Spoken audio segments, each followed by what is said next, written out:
Long ago, in the golden lands of ancient Egypt, life moved with the slow rhythm of the Nile. People looked to their pharaoh for guidance, believing he stood between the world of the gods and the everyday lives they knew. Among these rulers was a boy whose story would later capture the imagination of the entire world. His name was Tutankhamun. He was very young when he came to the throne, living in a time of change and uncertainty. Tonight, we begin with those early moments, exploring how a child pharaoh grew into one of the most familiar figures of ancient history. He was no more than 9 years old. Egypt was weary. The land had once trembled with the voice of Akhenaten, Tut's father, or perhaps his brother, who had dared to upend the faith of 1,000 years. He had torn down the temples of Amun, silenced the priests, and raised a new god, the Aten, the sun's radiant disk. For a time, the world had burned with that new vision. The capital had moved from Thebes to a place called Akhetaten, modern Amarna, where the pharaoh and his queen, Nefertiti, built alabaster temples that blazed white under the noonday sun. But the dream had died. The old gods waited in silence, patient as stone. When Akhenaten's reign ended in chaos, his new religion crumbled with him. The fields grew barren, the temples fell to ruin, and the people whispered to the gods they once knew, begging for forgiveness. In the palace's cool halls, carved with scenes of the sun disk and its reaching rays, a child sat upon the throne of Egypt. His small hands rested on armrests shaped like lions. His bare feet touched a stool of cedar. Gold glinted across his brow, the serpent diadem of kingship, heavy and divine. Behind him, the air trembled with incense and fear. Viziers bowed deeply, courtiers held their breath, and the priests waited for a sign that the gods had returned their favour. The boy's eyes were wide, dark pools reflecting both wonder and uncertainty. Around him, the world whispered his titles: Lord of the Two Lands, Son of Ra, Heir of Horus. But the weight of those words was immense. He had been born into a kingdom that no longer knew itself. In those early days, Tutankhamun's world was a careful balance of ceremony and protection. Every movement was guided by older hands, the Vizier a man of silver hair and calm cunning, and the General Horemheb, whose stern gaze missed nothing. They saw in the boy both a symbol and an opportunity. Through him, Egypt might heal. Through him, they could restore what had been broken. But first, the name of the boy king had to change. For Egypt, names were not mere sounds, they were spells, identities bound to eternity. Tutankhamun, the living image of the Aten, still carried the mark of the heretic. So, in the 2nd year of his reign, a decree was whispered through the temples and written upon papyrus with careful hand. The pharaoh would now be called Tutankhamun, the living image of Amun. The gods of old had returned. With that name, the boy began to walk the path of kingship. The priests of Amun emerged from shadow, their shaved heads glistening with oil beneath the torches of Karnak. They led processions through Thebes once more, raising statues of Amun, Mut, and Khonsu. The air filled with the scent of lotus and myrrh. Drums thundered like distant storms. Egypt's heart began to beat again. In the royal nursery, scribes and tutors surrounded the young pharaoh. They taught him the ancient rites, the sacred language of the gods, the art of judgment and mercy. They read to him the hymns of his ancestors, the tales of Thutmose and Amenhotep, of kings who had conquered Nubia and Syria, who had built temples that scraped the sky. The boy listened in silence, absorbing the world's memory. Yet, beyond the polished floors and perfumed air, Egypt's wounds ran deep.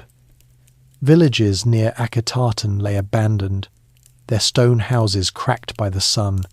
Crops failed where temples had been dismantled, and soldiers returned from distant garrisons unpaid. The Nile still flowed, but the people feared it no longer blessed them.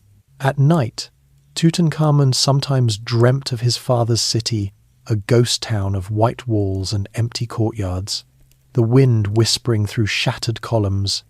He saw the Aten still glowing faintly above it, a pale and silent sun.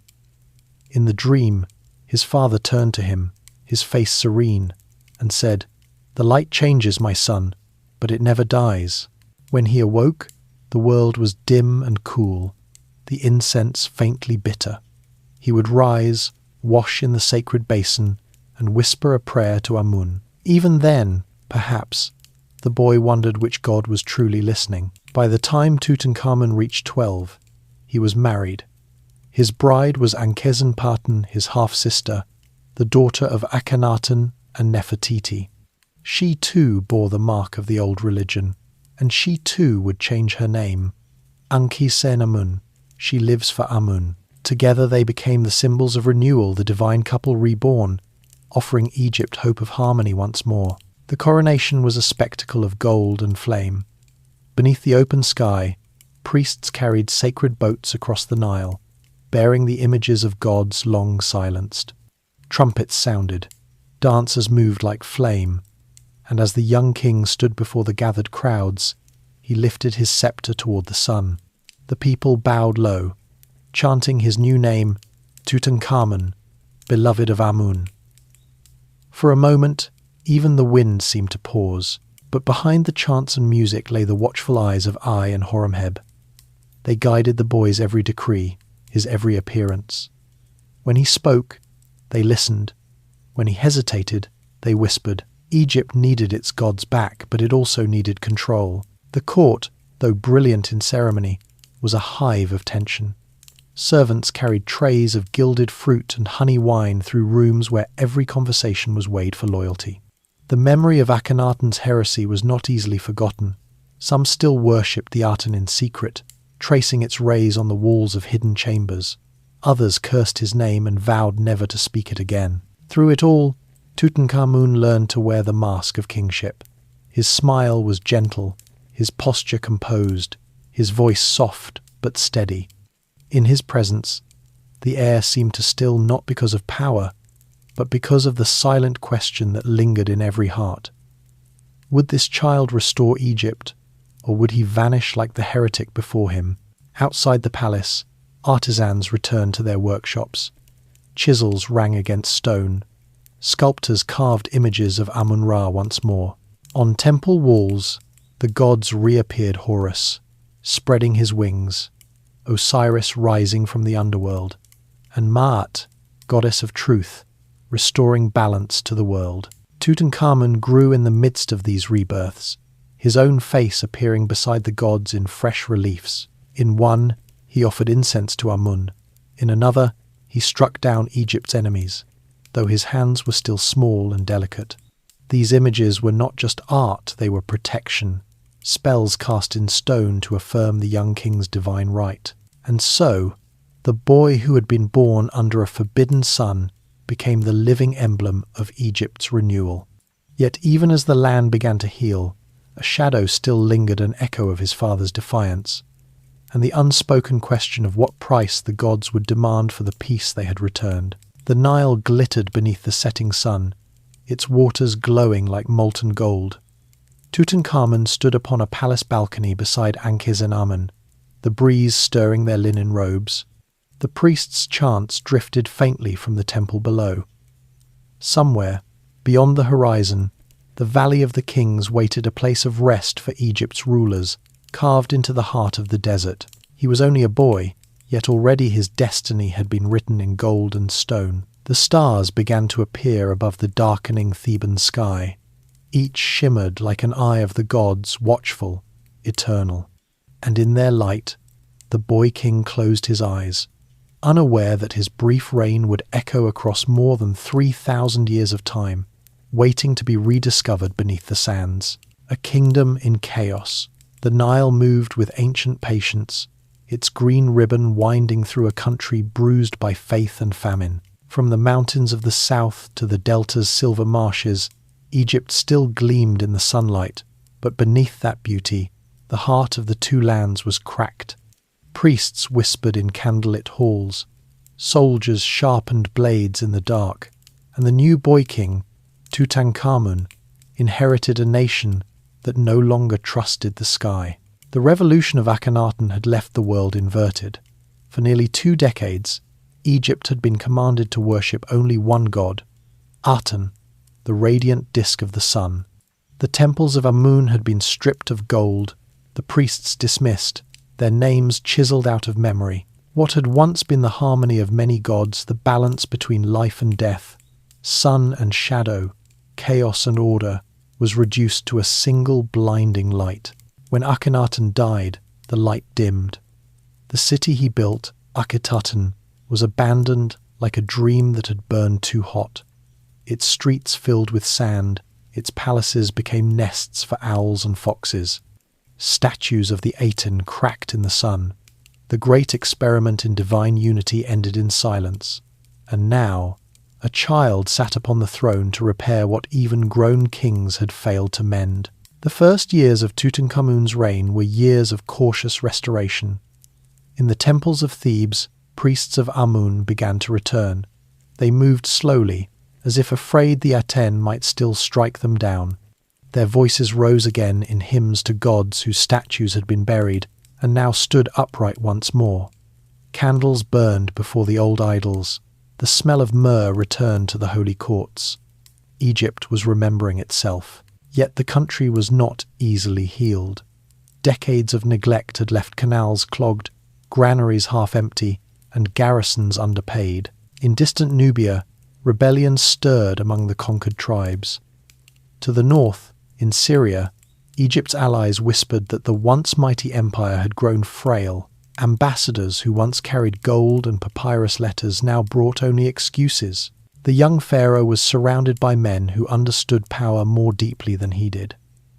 Vizier I, the seasoned courtier who had served under 3 kings, watched over the throne with gentle caution. General Horemheb, commander of Egypt's armies, carried the authority of a lion, disciplined, calculating, and loyal, though his loyalty was to Egypt more than to any one king. Between them stood Tutankhamun, still learning the weight of the double crown.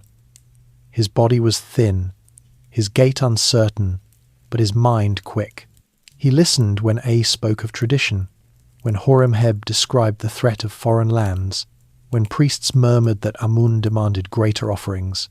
Though he was young, he understood one truth early: a pharaoh was never truly alone. He was both king and prisoner, ruler and symbol. Each morning, he rose before dawn to perform the daily ritual of awakening the gods. He was led to the inner sanctuary of Amun at Karnak, his feet bare upon the cool stone, his breath misting in the cold. There, he would light the sacred flame, sprinkle the altar with sweet water from the Nile, and whisper the prayers of renewal. Outside, the priests chanted, the sound echoing through the hypostyle hall like the pulse of a giant heart. He was told that by speaking those words, he kept the sun rising, the river flowing, the world intact. For a boy of 10, it was both awe and burden. The people began to hope again. Markets reopened in Thebes. Farmers returned to their fields. Ships once more sailed the Nile loaded with grain, incense, and stone. But behind this surface harmony, Egypt trembled. In the royal palace, politics flowed like the hidden current beneath the river's calm. Courtiers aligned themselves with Ai or Horemheb. Some argued for peace and prayer, others for conquest and vengeance. The priests of Amun demanded restitution for the years they had lost. Gold, land, and titles had to be restored. Every demand came with a cost, and every decision passed through the boy king's lips. One evening, in the flicker of torchlight, A stood before the throne. "My lord," he said softly, "Egypt cannot live without its gods. We must show the people that the favour of Amun-Ra is with you. A temple, a great one, must rise again at Thebes." Tutankhamun nodded, his dark eyes catching the light. "Then let it be so," he said. His voice was quiet but carried through the hall like the echo of something larger. Thus began the rebuilding. Caravans moved across the desert, bringing limestone and granite from distant quarries. Artists returned to their craft, carving walls with scenes of the gods restored. The capital was moved back to Thebes. The court followed a glittering caravan of soldiers, priests, scribes, and musicians. In this swirl of ceremony, Tutankhamun began to grow. His limbs lengthened, his face lost the roundness of childhood. Yet he remained delicate, his spine twisted slightly, his stride uneven. Some nights, the pain in his leg forced him to rest early. Physicians brought oils, charms, and prayers, but nothing fully eased it. He bore it silently. Beside him stood Ankhesenamun, his queen. They were children when they married, yet a strange bond grew between them. She was strong in spirit, quick with laughter, but often carried a quiet melancholy in her eyes. The two would sit together on the palace terrace, watching the river glow under the moonlight, speaking in whispers about dreams and omens. "I saw your father in a dream," Ankhesenamun told him once. "He stood in the temple of the Aten, and the light of the sun poured through him like glass. He said your path would lead to gold, but not to peace." Tutankhamun turned to her, the night wind moving through the palms. "Then I will make peace my own way," he said gently. Egypt must not fight itself anymore. But peace was never so simple. In the shadows of the court, resentment brewed. The priests demanded more sacrifices. The army wanted more funding. And while A acted as a patient counselor, Horemheb grew restless, hungry for action. He urged the king to send expeditions north, to reclaim lost tribute. The boy listened but delayed. The gods needed rebuilding before armies could march. Egypt's strength, he believed, began not with war, but with balance. Still, the reports from the borderlands grew troubling skirmishes near Nubia, raiders along the Sinai. Through all of this, the memory of Akhenaten haunted the nation like a ghost that would not fade. His statues had been smashed, his name erased, yet his blood still sat on the throne. Many wondered if the gods truly forgave. Each season brought new ceremonies to prove their favour. On the Feast of Opet, Tutankhamun rode through Thebes in a gilded chariot, his robe white as starlight, his crown heavy with jewels. The crowds filled the streets, shouting his name. The air was alive with incense and drumming. He smiled, lifted his hand, and for a moment he truly looked like a god reborn. That night, however, he walked alone through the temple halls after the celebrations had ended. The moonlight filtered through the high columns. The statues of the gods loomed around him. Amun, Mut, Khonsu, all eternal, all watching. He paused before the image of Amun-Ra and whispered, "If my father was wrong, let me make it right." The silence that followed felt heavy, almost listening. Years drifted on like the river, carrying both prosperity and uncertainty. Egypt began to recover, slowly but visibly. The temples flourished, art blossomed, the priests chanted once more beneath painted ceilings. Tutankhamun's likeness appeared everywhere, kneeling before the gods, offering incense, receiving the breath of life. Yet the true power remained in the hands of those behind him. I controlled the administration with a grandfather's calm precision, while Horemheb commanded the armies like a falcon surveying prey. They balanced each other uneasily, both knowing the boy they served would one day grow into a man whose will might threaten their influence. But fate had other designs. When Tutankhamun reached 15, a strange fever swept through the palace. The king fell ill for several weeks. His body weakened. Though he recovered, the court whispered that the gods were testing him. Physicians mixed potions of honey, herbs, and resin. Priests recited healing hymns. His youth shielded him, but not completely. He was never the same afterward, thinner, paler, quieter. The illness deepened his introspection. He began to ask more of his scribes, to study the ancient scrolls of law and history. He read of ancestors who had ruled with justice and wisdom, who listened not only to priests, but to the cry of the farmer and the builder.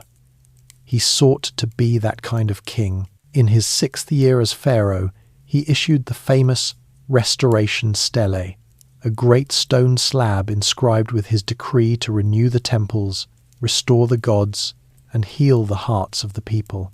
The stele declared that the land had been in chaos when he took the throne, that the gods had turned away, but now, under his reign, order returned. It was propaganda, yes, but also truth. Egypt began to believe again. At dawn, the king would sometimes ride his chariot along the Nile embankments, the horse's hooves striking sparks from the stone. Fishermen bowed as he passed, their nets dripping silver fish. Children shouted his name. To them, Tutankhamun was not a puppet or a pawn. He was the living son of the sun, the face of hope. Still, beneath that golden image, shadows deepened. Akhetaten, his father's city, remained cursed. Those who ventured there said the air was haunted, the walls still etched with the Aten's rays. The royal family's graves there had been desecrated, their memory erased.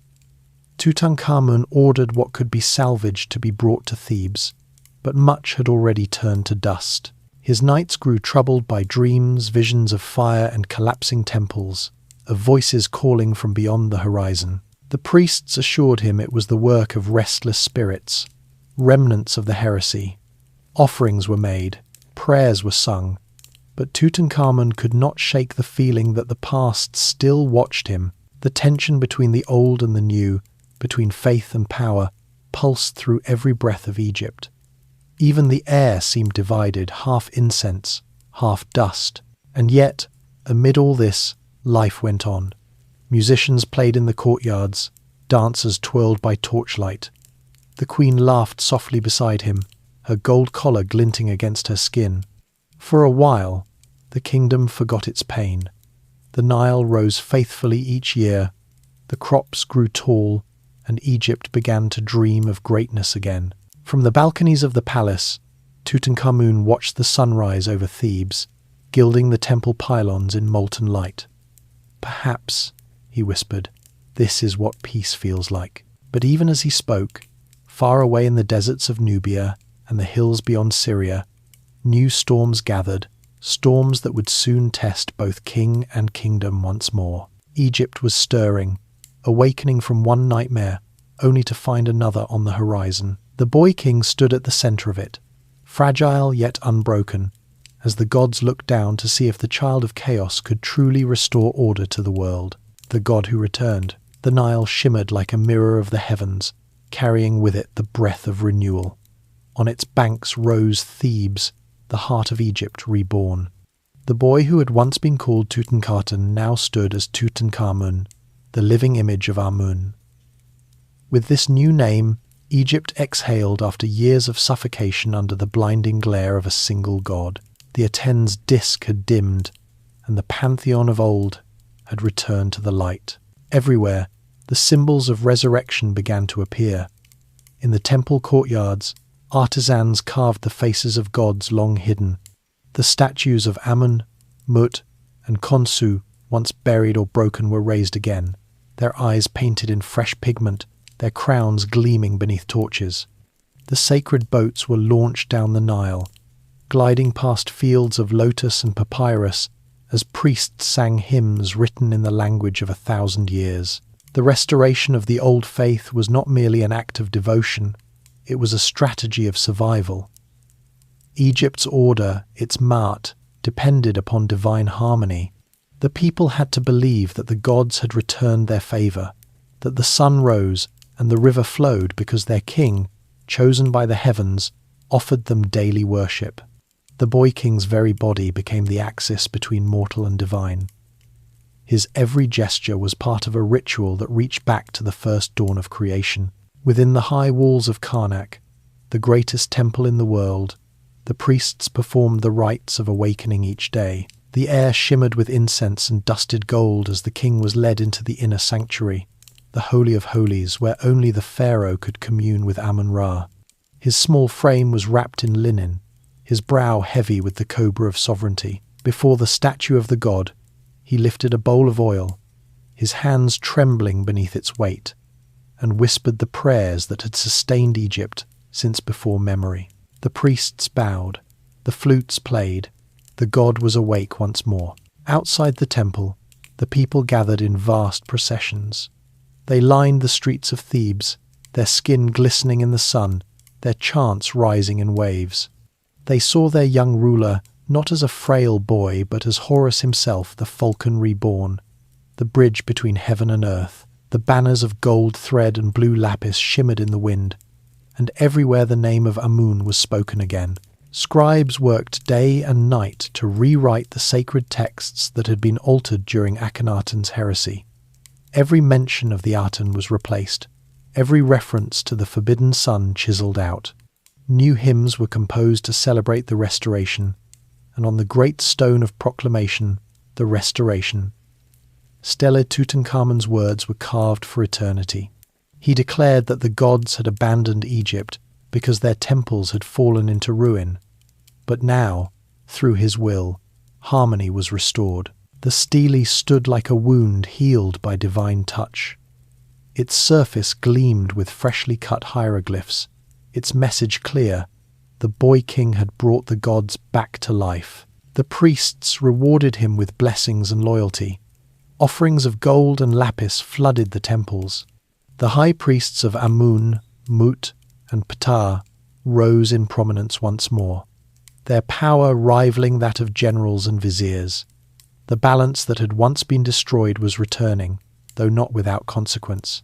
The same priests who praised Tutankhamun also quietly ensured that his hand never reached too far. Behind the sanctity of ritual, politics flowed like the Nile beneath its calm surface. The old elite reclaimed their lands and titles, while new opportunists aligned themselves with the resurgent temple hierarchy. Egypt was a kingdom built on faith, but its faith was built on hierarchy and control. Tutankhamun, though revered as divine, remained a figure of fragility in the eyes of his advisors. In the heart of his palace, the boy king studied the rituals of his ancestors. He read the hymns of Hatshepsut, the exploits of Thutmose III, and the decrees of Amenhotep III. He memorized the ancient words that would ensure the sun's daily rebirth. Each scroll, each carved tablet, was a whisper from the past, reminding him that a pharaoh was never truly a man. He was a vessel of divine energy. Each day began in ritual and ended in shadow. The courtyards filled with the scent of frankincense. The walls shimmered with torches as dancers moved like living hieroglyphs through the air.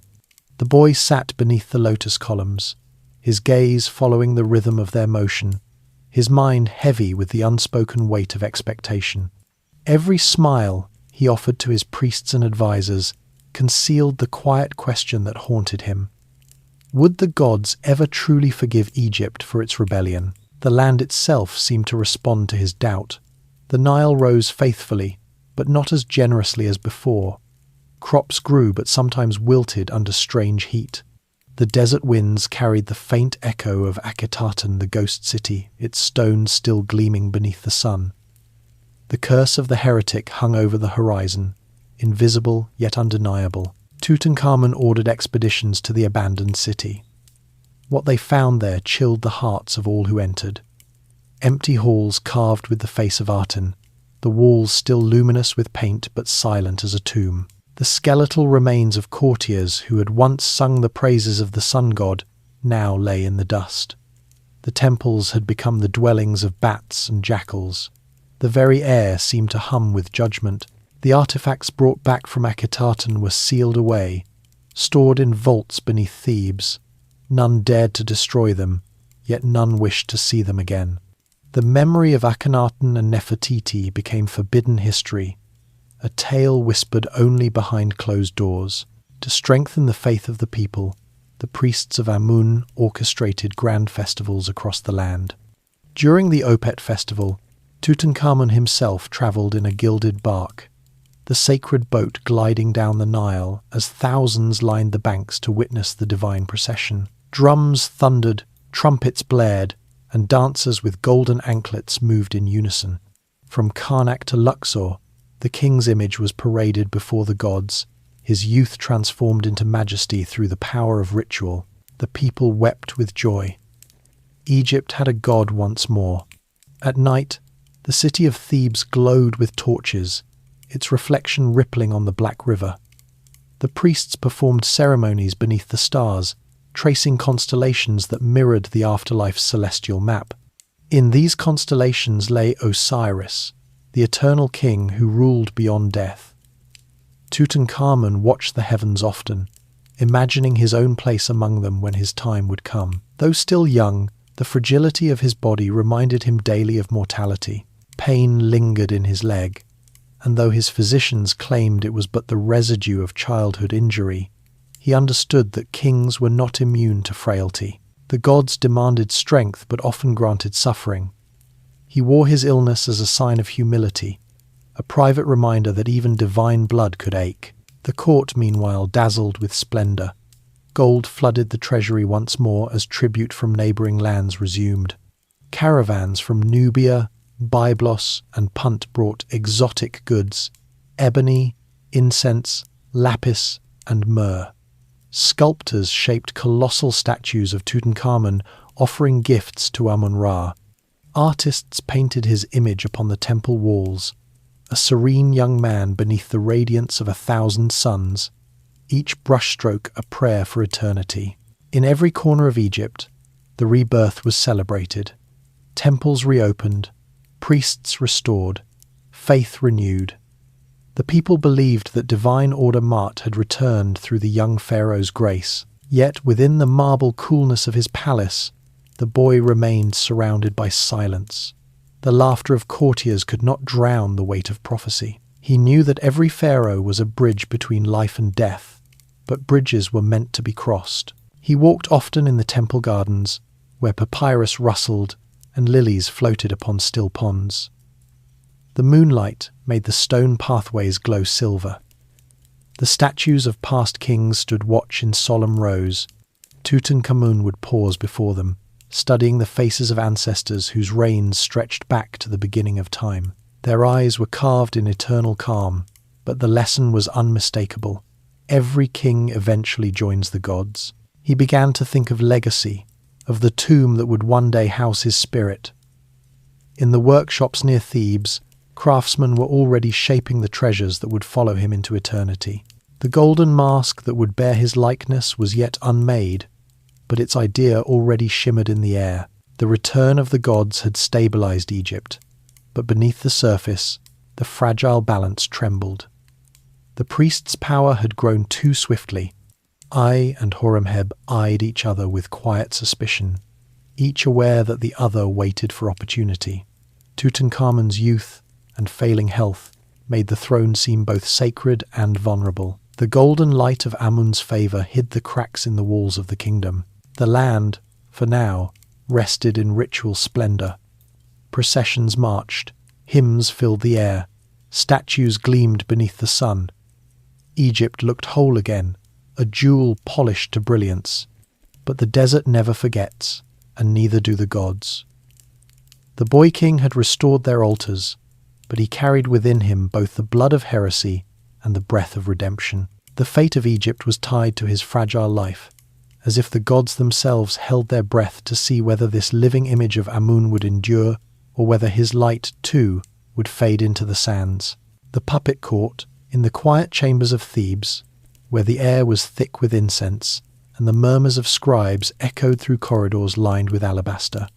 The heart of power beat not from the boy upon the throne, but from the shadows behind it. Tutankhamun sat in splendor, his face serene beneath the twin crowns of Upper and Lower Egypt, yet every decision that bore his seal had first passed through older, surer hands. I, the wizened vizier, whose calm voice carried the weight of decades, presided over the court like a patient god of order. His robe of white linen flowed like the river itself, and his eyes, pale and unreadable, missed nothing. Once a servant of Amenhotep III and Akhenaten, I had weathered every storm. Now, he served again, this time as guardian and architect of restoration. The boy was the symbol, I was the hand that guided it. Beside him stood the commander of Egypt's armies, General Horemheb, broad-shouldered and sharp-eyed, a man whose loyalty was fierce yet pragmatic. Where I ruled through patience and cunning, Horemheb ruled through discipline and steel. To him, Egypt's glory was forged not in prayers or processions, but on the battlefield, under banners of gold and red. His soldiers worshipped him as a living Horus of war. Between these two men, the throne was balanced like the scales of Ma'at, delicate, perfect, and perilous. The palace itself was a living organism, pulsing with secrets. Every servant knew the sound of each step. Every scribe learned which name could be spoken and which must never pass their lips. The boy king's throne room glittered with gold, yet beneath its splendor ran an invisible current of tension. Each official who bowed before Tutankhamun offered him gifts and oaths, yet behind their reverence lay calculation. Egypt's gods had returned, but so had ambition. Tutankhamun, though young, was not blind. He felt the weight of the gazes that lingered upon him, the subtle pauses in conversation when he entered a room. His reign was a pageant of control, a carefully choreographed dance in which every gesture served a purpose. The priests, the generals, and the nobles all moved in orbit around him, each claiming to serve the divine will while quietly weaving their own. Every decree he signed was reviewed by A, revised by scribes, and enforced by Horemheb's officers. The restoration of temples continued, walls painted anew, statues gilded, festivals declared, but for every sacred act, a political motive waited beneath it. Gold flowed like the Nile through the priesthood, filling the coffers of Amun's temple. I ensured the flow remained steady, for the priests were the guardians of legitimacy. The boy's authority depended upon their blessings, and their blessings depended upon gold. Behind the temple walls, A spoke softly with the high priests, negotiating the invisible balance of devotion and dominion. In exchange for their loyalty, he granted them land, servants, and the right to collect offerings. The temple of Karnak grew rich again, and its priests whispered that Amun himself smiled upon the young pharaoh. But not all eyes gazed with devotion. In the barracks, Horemheb's officers muttered that Egypt's wealth should serve the army, not the altars. To them, the return of the old faith was welcome, but not if it meant the soldiers starved while priests dined from golden bowls. They remembered the days of Amenhotep III, when Egypt's banners had reached as far as Syria, when the mere sight of an Egyptian chariot brought kings to their knees. That glory had dimmed. Horemheb intended to reclaim it. He began reforms quietly.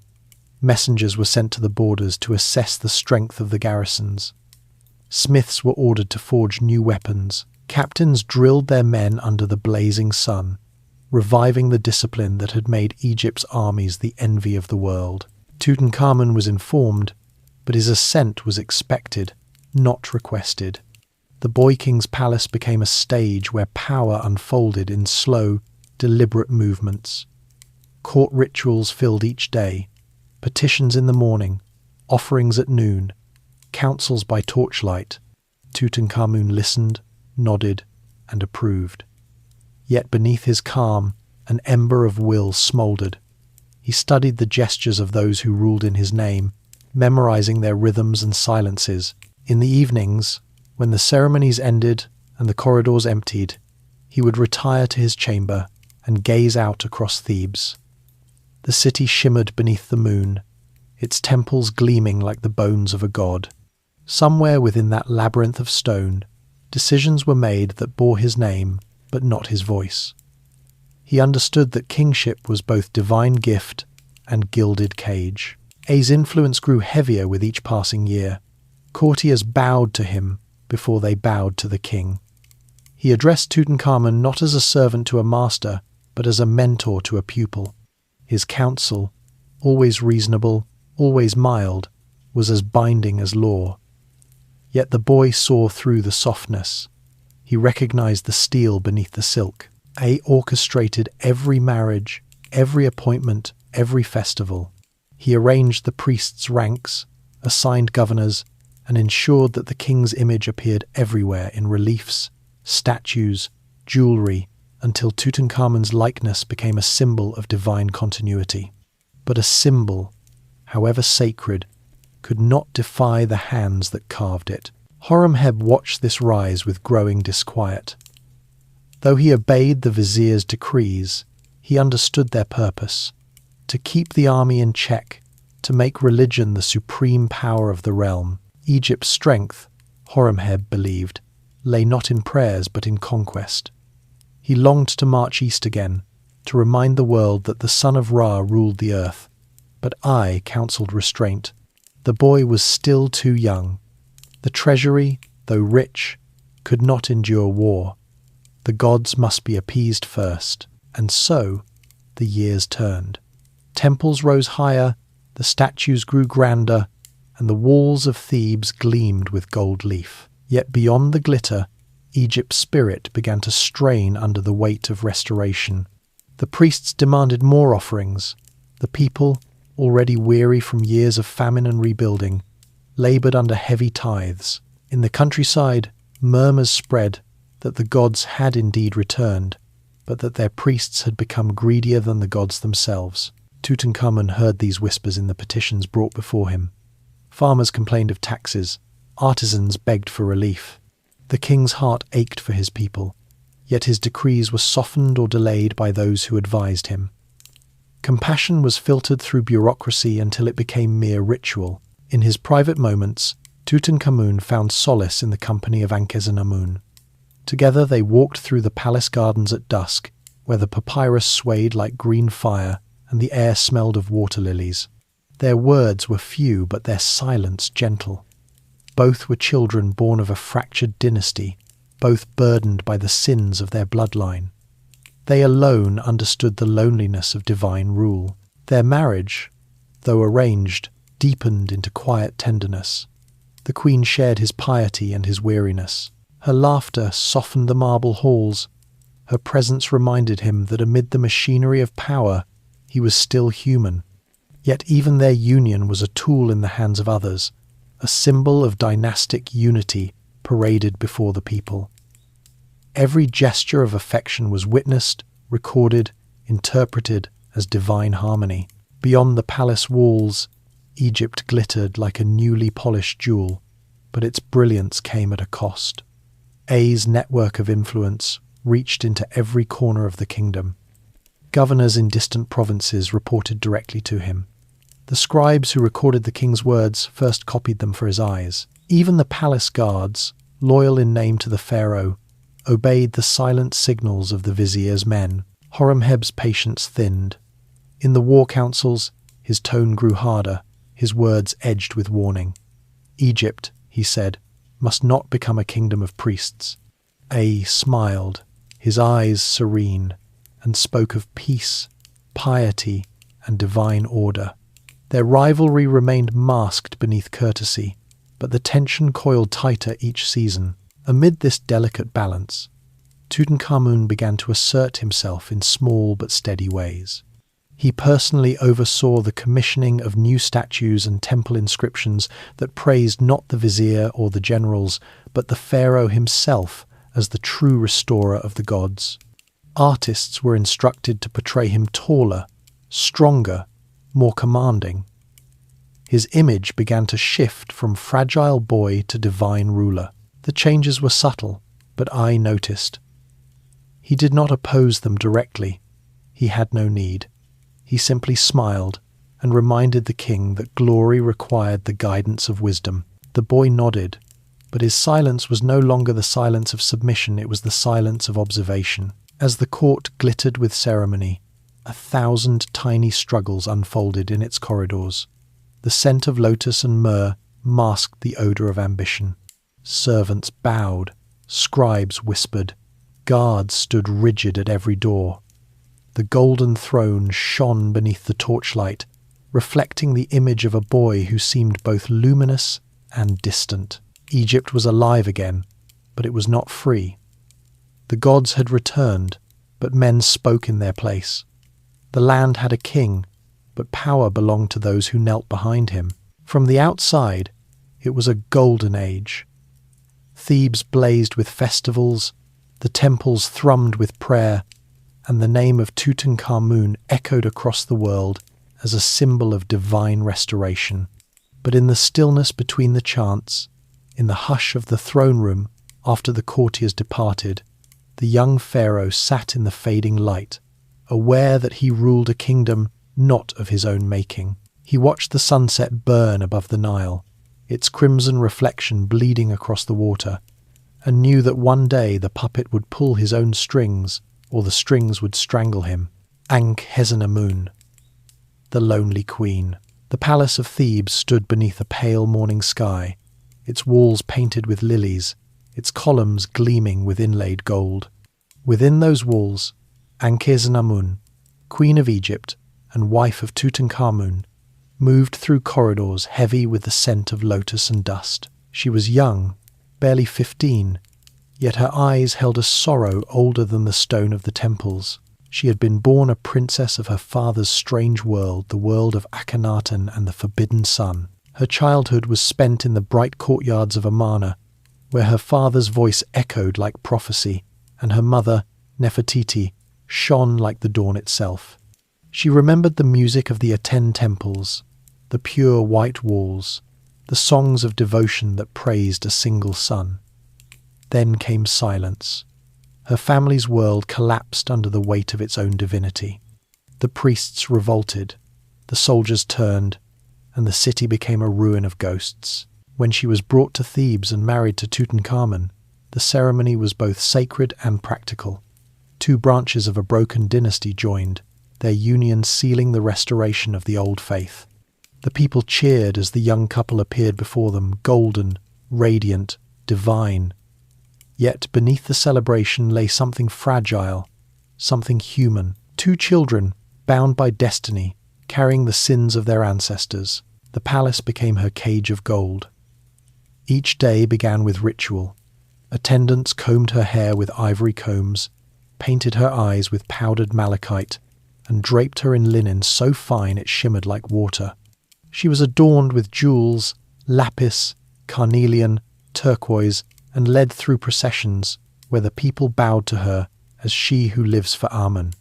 She smiled, bowed in return, and whispered blessings. But the warmth of devotion could not quiet the loneliness that followed her through the halls. Tutankhamun, though kind, was often distant. The duties of the throne consumed his hours. Priests summoned him for ceremonies. Advisers filled his ears with matters of politics. When he returned to her chambers, he carried the heaviness of those who serve not themselves but the world. She would watch him remove his crown, his movements slow with pain. His body was frail, his steps uneven. She saw the effort it took for him to rise each morning and bow before the gods. They were bound by love, but that love was quiet, tender, wordless. They shared glances more than speech, comfort more than counsel. In the gardens, among the reeds and ponds, they found their brief escapes. There, without priests or guards, they were simply two souls beneath the open sky. Sometimes she would play the harp for him, her fingers gliding softly across the strings as the sound drifted into the evening air. He would close his eyes and listen. When the music faded, he would rest his hand upon hers, and in that silence they found a fragile peace. Yet even within those moments, the walls of duty pressed close. Their marriage was not only sacred but political. The priests and advisers watched them for signs of divine fertility. The birth of an heir would ensure the continuity of the dynasty, would seal Tutankhamun's restoration as complete. Every month that passed without the cry of a child was a whisper of failure, and Ankhesenamun's body bore the weight of expectation. Offerings were made to Hathor, goddess of love and motherhood. Amulets of turquoise and faience were placed beneath her pillow. The queen drank potions blessed by priests, and prayed before the statues of Isis, the divine mother. Still, the palace remained silent. She suffered 2 miscarriages, tiny lives that flickered and went out before they could draw breath. The infants were wrapped in linen, given small funerary rites, and entombed with care. Their names were never spoken. The king and queen grieved in silence, their pain hidden behind ceremonial masks. To Egypt, they remained divine. To themselves, they were merely human, fragile, and wounded. Through the seasons, Ankhesenamun watched her husband struggle with both body and spirit. His illness came and went, like the desert wind at times, leaving him vibrant and thoughtful, at others pale and weary. She watched him perform the daily rituals before the god Amun, his lips moving with devotion even as his hands trembled. The priests declared it a sign of holiness that the king's suffering was the gods testing their chosen son. To Ankhesenamun, it was a cruelty disguised as faith. The court around them moved with constant motion. Ai and Horemheb continued their rivalry beneath polished smiles. The priests demanded more offerings. Foreign emissaries arrived, bearing tribute and deceit in equal measure. The palace thrummed with ceremony, but its walls seemed to close in around the young queen. At night, when the torches burned low, she would stand upon the balcony overlooking the Nile. The air was cool, and the stars shimmered upon the dark water. She would whisper to the river, asking it to carry her thoughts to her mother, wherever the gods had taken her. She remembered Nefertiti's voice, calm, strong, radiant. In her heart, she wondered whether her mother's faith in the Atene had truly been folly, or whether it had simply come too soon. Thebes glowed in the distance, the temples of Amun towering like mountains of stone. From their heights came the echoes of hymns and drums, the endless rhythm of devotion. Ankhesenamun closed her eyes and tried to find peace within the sound. In the following years, she became more than queen, she became guardian. She shielded her husband from the endless demands of court, softened the cruelty of politics with her words, and tempered ambition with grace. When officials brought disputes before the king, it was often her quiet glance that settled his decision. When the priests pressed for more gold, it was her presence that reminded them of balance. She was young, but she carried herself with the composure of those born to sorrow. The people adored her. In the festivals of Thebes, her chariot drew cheers as loud as the king's. They called her the gentle hand of Amun, the woman whose beauty mirrored the goddess Hathor. To the artisans who carved her image on temple walls, she was both queen and protector, her face serene, her eyes filled with life. But within the palace, she remained alone. Power was not hers to wield, it was hers to endure. The men who ruled around her saw her only as symbol and vessel. Her every move was measured, her every gesture interpreted. Even the servants who dressed her spoke softly, as if afraid that too loud a sound might shatter her composure. Tutankhamun's illness worsened with the years. He limped more visibly, his back bent slightly, his face pale beneath the gold of his crown. He continued to fulfill his duties with unwavering devotion, but each ceremony left him weaker. The priests assured the court that Amun was purifying the king's spirit, yet the queen knew what they would not admit: he was dying. The physicians mixed potions of honey, wine, and herbs. They applied poultices, burned incense, and recited prayers. Nothing slowed the steady fading of his strength. Ankhesenamun remained at his side through every fevered night. She bathed his brow with water from the Nile, whispered hymns of comfort, and prayed for mercy. The court continued its charade of stability. Festivals proceeded as if the gods themselves demanded the illusion of eternity. The people saw their divine king standing in splendor, never knowing how much effort it took for him to remain upright. Behind the curtains of ceremony, the queen bore witness to the truth. The golden god of Egypt was mortal, and time was closing around him. Ankhesenamun began to sense her own fate entwining with his. Without him, her position would become perilous. She was a young widow in waiting, a queen without heir in a court ruled by ambition. The thought haunted her, though she pushed it away. Each day she prayed to Hathor and Isis, not for power or peace, but for one more sunrise beside the man who had shared her exile from innocence. She dreamed often of Amarna, of the city she had lost. In her dreams, the white walls shone again beneath the Atene's rays, and her mother's voice called her name. But when she reached out, the city crumbled into sand, and she awoke to the heavy silence of Thebes.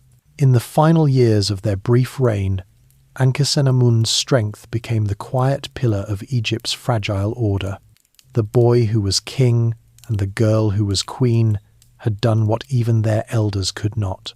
They had restored faith, brought peace, and for a moment healed a wounded nation. Yet even as the gods smiled upon them, the shadow of mortality stretched across their golden world. Within the palace of Thebes, the lotus bloomed in the still ponds. The air shimmered with sunlight, the smell of myrrh, and the faint echo of music. Beneath that beauty, the young queen moved through her gilded halls like a spirit already half vanished, her heart heavy with both love and foreboding. The gods had returned, but they had never promised mercy. The restoration of the gods.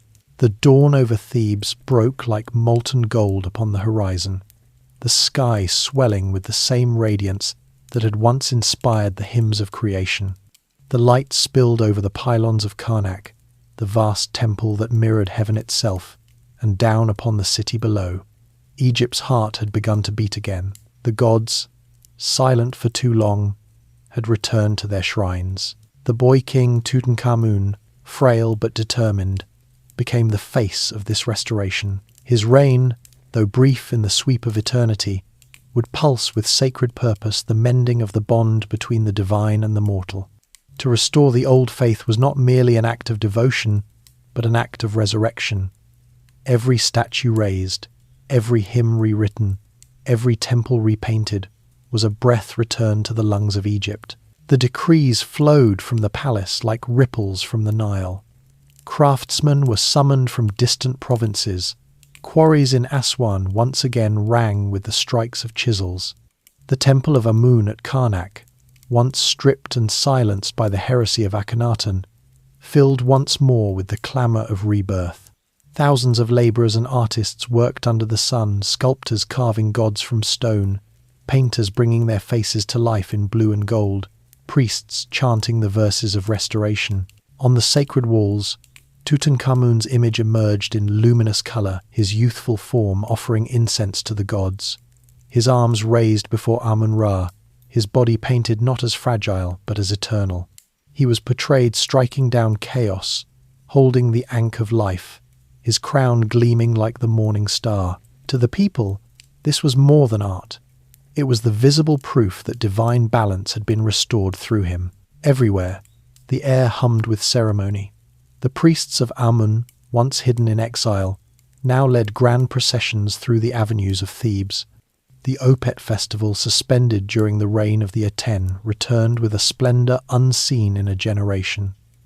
On the morning of the festival, the sacred barca of Amun was carried from Karnak to Luxor.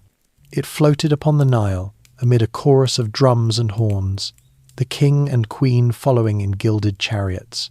Along the riverbanks, thousands gathered. Farmers, merchants, children, and elders all pressed forward to glimpse the living gods. They saw Tutankhamun, radiant beneath the sun, his youthful face serene, his queen beside him like a reflection of Hathor. The air was thick with incense and petals. The people shouted his new name, the name that bound him to the gods he had restored. The boats glided past palm trees and temple pylons.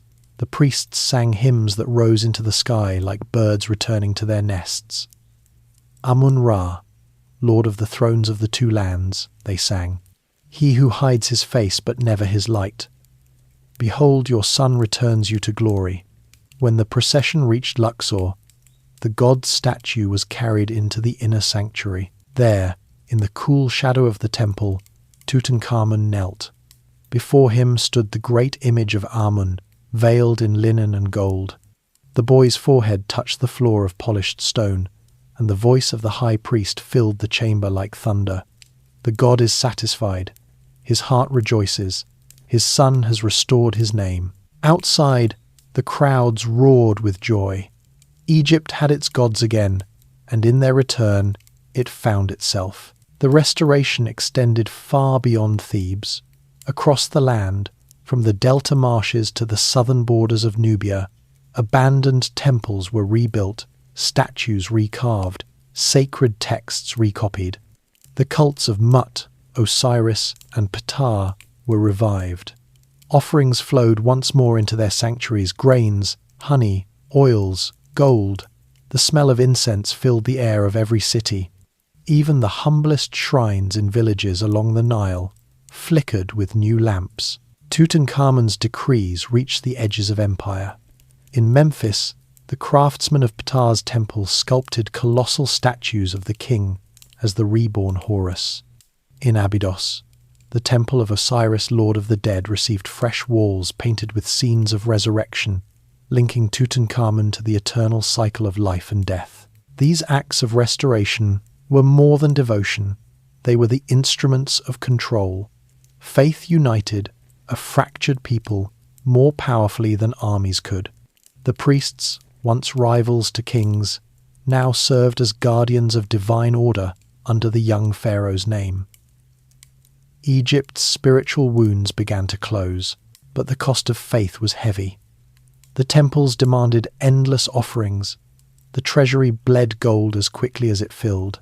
Horemheb grumbled that the priests' coffers grew while the army's chests ran empty. He warned that piety alone could not defend the borders. Yet the priests, backed by Ai, spoke of balance and patience. Egypt must first heal before it could conquer. Tutankhamun, ever the symbol of harmony, walked between them. He understood that Egypt's greatness was woven from both sword and prayer. He allowed Horemheb to strengthen the garrisons along the Nile, while Ai oversaw the temple restorations. The balance between them held for now. In the workshops of Thebes, artists labored to immortalize the divine moment. They painted scenes of Tutankhamun and Ankhesenamun, making offerings before the gods, their faces serene, their garments flowing like water.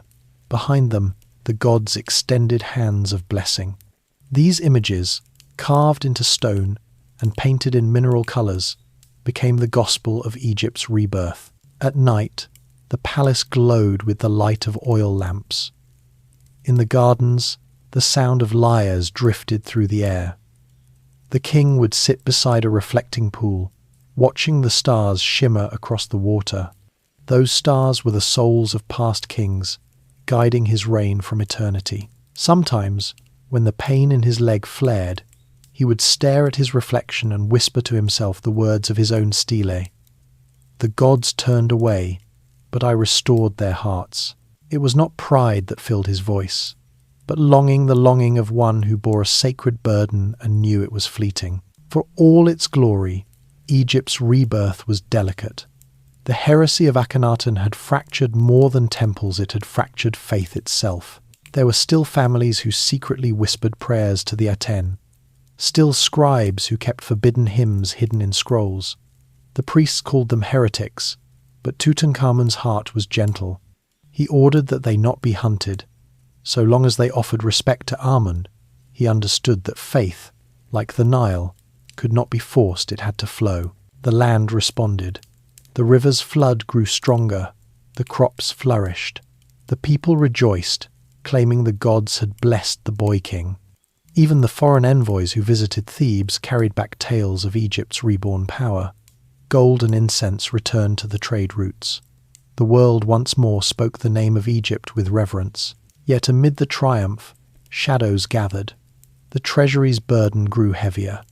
The priests, now wealthy and secure, began to behave as rulers themselves.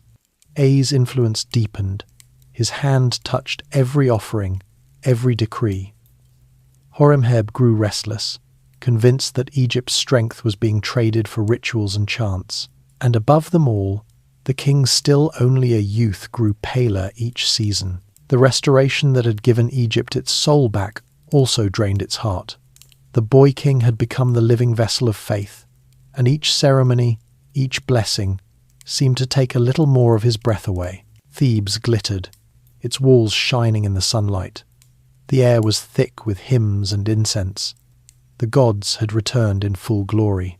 Yet in the silence that followed the festivals, in the cool corridors of the palace, the sound of Tutankhamun's laboured breathing echoed faintly through the halls, a reminder that even the divine must pay for balance. Still, Egypt rejoiced.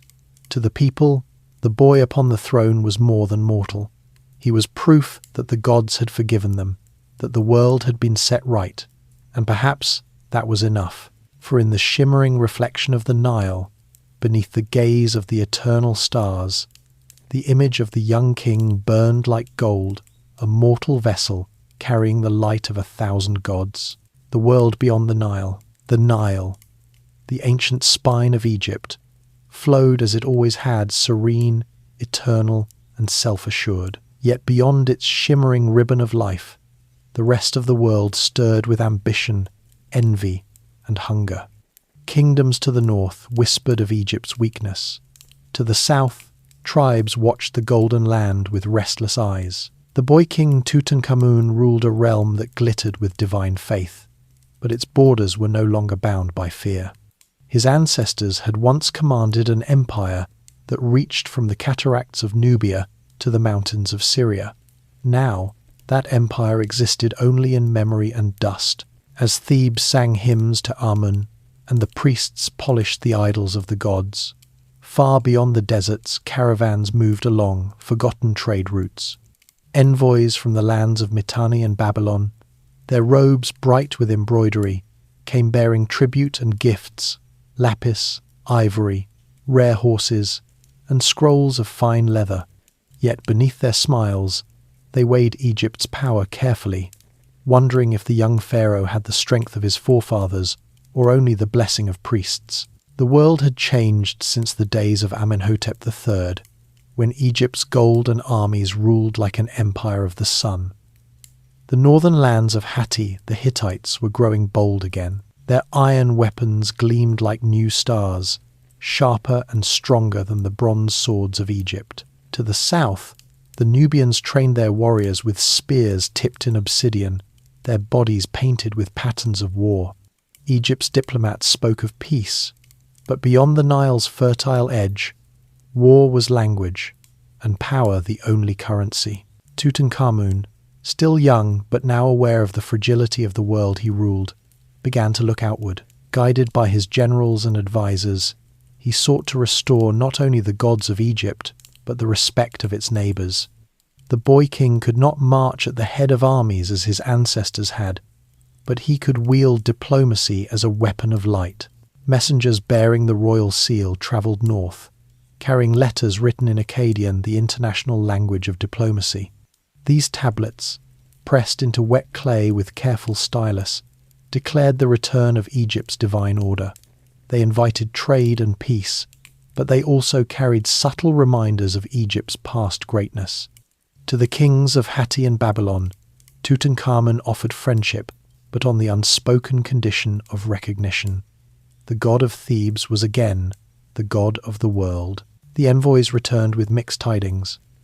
Some foreign kings sent lavish gifts in reply, flattered by Egypt's attention.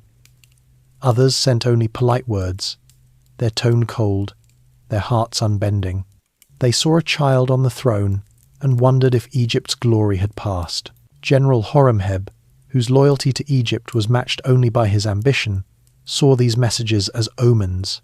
"The world tests us," he told the court, his deep voice echoing through the marble hall. "They test the strength of our will. Words will not hold our borders. Only the sword can do that." "I, ever the diplomat," countered with calm reason. "The gods have returned, General. A time of rebuilding must precede a time of conquest.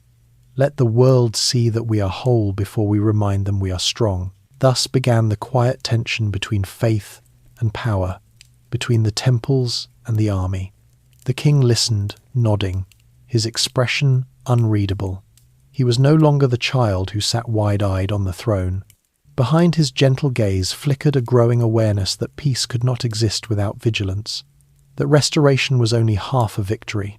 Under Horemheb's command, Egypt's garrisons were strengthened. Fortresses along the southern frontier were repaired, their walls rising from the red earth like guardians of stone. In Nubia, troops patrolled the cataracts, ensuring that gold and ivory from the mines flowed northward without interruption. The king's banners, blue and gold, fluttered once again on the frontier posts. Envoys from Kush brought gifts of ebony, panther skins, and trained archers, the fierce bowmen for which Nubia was famed. These men were tall, their eyes sharp as the tips of their arrows, their loyalty earned through respect rather than fear. Tutankhamun accepted them with grace, honouring their chiefs with rings of gold and collars of beads. He understood that to rule the world beyond the Nile, Egypt must weave its enemies into allies. In the north, the situation was less stable. The Hittites, bold and cunning, had seized lands once loyal to Egypt. Their armies, ironclad and disciplined, pushed southward toward the cities that once paid tribute to Thebes. Horemheb urged immediate retaliation. "Let them taste the breath of Ra in flame," he said to his officers. "Let them remember who commands the world's sunrise." But Ay counselled restraint. "The treasury bleeds already with temple offerings," he warned. "To march north is to risk both gold and favour. The gods demand peace. The boy king must rule through order, not blood." Tutankhamun weighed their words carefully. He could see the hunger in Horemheb's eyes, the calm control in Ay's. Both men loved Egypt, yet each saw her salvation through a different path. To follow one would anger the other. He chose balance. Small expeditions were dispatched to reclaim rebellious outposts, but not full-scale war. Letters were sent to the rulers of Hatti letters, written in formal, careful words, wrapped in gold-threaded linen, and sealed with the cartouche of the king. They spoke of harmony, of shared prosperity, and of Egypt's divine mission to uphold order mart in a chaotic world. The Hittite king replied with courtesy, but beneath the polite veneer was an undertone of condescension. He referred to Tutankhamun as the young falcon, and offered gifts as one might to a favoured child. The court bristled at the insult, yet the boy king only smiled faintly. "Let them call me young," he said quietly to his scribes. "The falcon learns to hunt before its wings are grown." The scribes recorded those words and inscribed them discreetly in the margins of royal decrees, a whisper of defiance hidden beneath ceremony. The years that followed brought both calm and undercurrents of unease. The trade routes reopened fully, carrying gold, incense, grain, and papyrus. Egyptian merchants once again filled the ports of Byblos and Tyre. Sailors sang of safe voyages. Traders spoke of profit and peace. Yet in the stillness between transactions, a tension persisted. To the east, the city-states once loyal to Egypt began aligning themselves with the Hittites. To the west, desert raiders probed the borders. Egypt's name was still mighty, but its armies rarely moved beyond their borders. The priests proclaimed that Amun's will had secured peace, yet Horemheb saw the stagnation beneath the hymns. At Thebes, the festivals grew grander each year. The priests, flush with wealth, paraded the gods through the streets in dazzling processions. The air shimmered with incense, the people rejoiced, and the young king, standing upon his chariot beside Ankhesenamun, waved to the crowds. To the eyes of the people, Egypt flourished. Yet in private, Tutankhamun's breath grew shorter, his steps more laboured. He spent long hours in council with scribes and historians, seeking wisdom from the past. They read to him from scrolls describing the campaigns of Thutmose III, the treaties of Amenhotep II, the triumphs of Egypt when the world trembled before its armies. He listened, his fingers tracing the hieroglyphs as though drawing strength from the ink itself. In his chambers, maps of the world covered the walls painted in blue, red, and gold. The rivers and mountains of distant lands were marked with care. He studied them in silence, imagining the journeys of the emissaries who carried his seal into foreign courts. His illness confined him to Egypt, but his thoughts roamed beyond the horizon. Sometimes, from the palace balcony, he would watch the sun sink over the western desert and think of the lands that lay beyond the lands his ancestors had conquered, the lands whose kings now tested him. He understood that peace, like the Nile, must be tended or it would wither. Horemheb's reforms continued quietly. The army was disciplined again, its officers loyal and sharp. Training grounds near Memphis rang with the clash of bronze shields and the bark of orders. Though no great campaigns were launched, the message was clear. Egypt had not forgotten how to fight. In diplomacy, Tutankhamun's name began to carry weight once more. His envoys were treated with respect, his gifts prized. The young pharaoh, who had once been dismissed as a child, now commanded the tone of kings. The world, it seemed, was beginning to remember. Yet within the palace, the strain of maintaining balance took its toll. The treasury grew thin. The priests demanded more for their temples. The soldiers wanted pay. Each council meeting became a battle fought in words instead of weapons. A's calm authority pressed for devotion, while Horemheb's hard voice called for strength. Tutankhamun listened, ever the bridge between their worlds. As the years passed, Egypt's borders held firm. There were no great wars, no grand conquests, but neither was their decline. The land of the two kingdoms breathed again, steady and proud. The gods had been restored, the world beyond the Nile appeased. For a fleeting moment, balance had been achieved. On the day of the king's 17th birthday, a ceremony was held at Karnak. The entire city of Thebes gathered to celebrate. Priests in white linen carried offerings of bread, beer, and lotus flowers. Trumpets blared, dancers moved like living flames, and the air shimmered with heat. Tutankhamun stood before the great statue of Amun-Ra, his body weak but his spirit luminous. When the high priest placed his hands upon the king's shoulders and declared, "Amun lives in you," the crowd erupted in joyous cries. That night, the Nile glowed beneath the moon.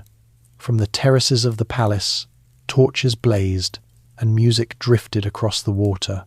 Egypt was at peace, if only for a moment, a fragile, radiant peace, carved from faith, diplomacy, and endurance. But the gods are never easily satisfied.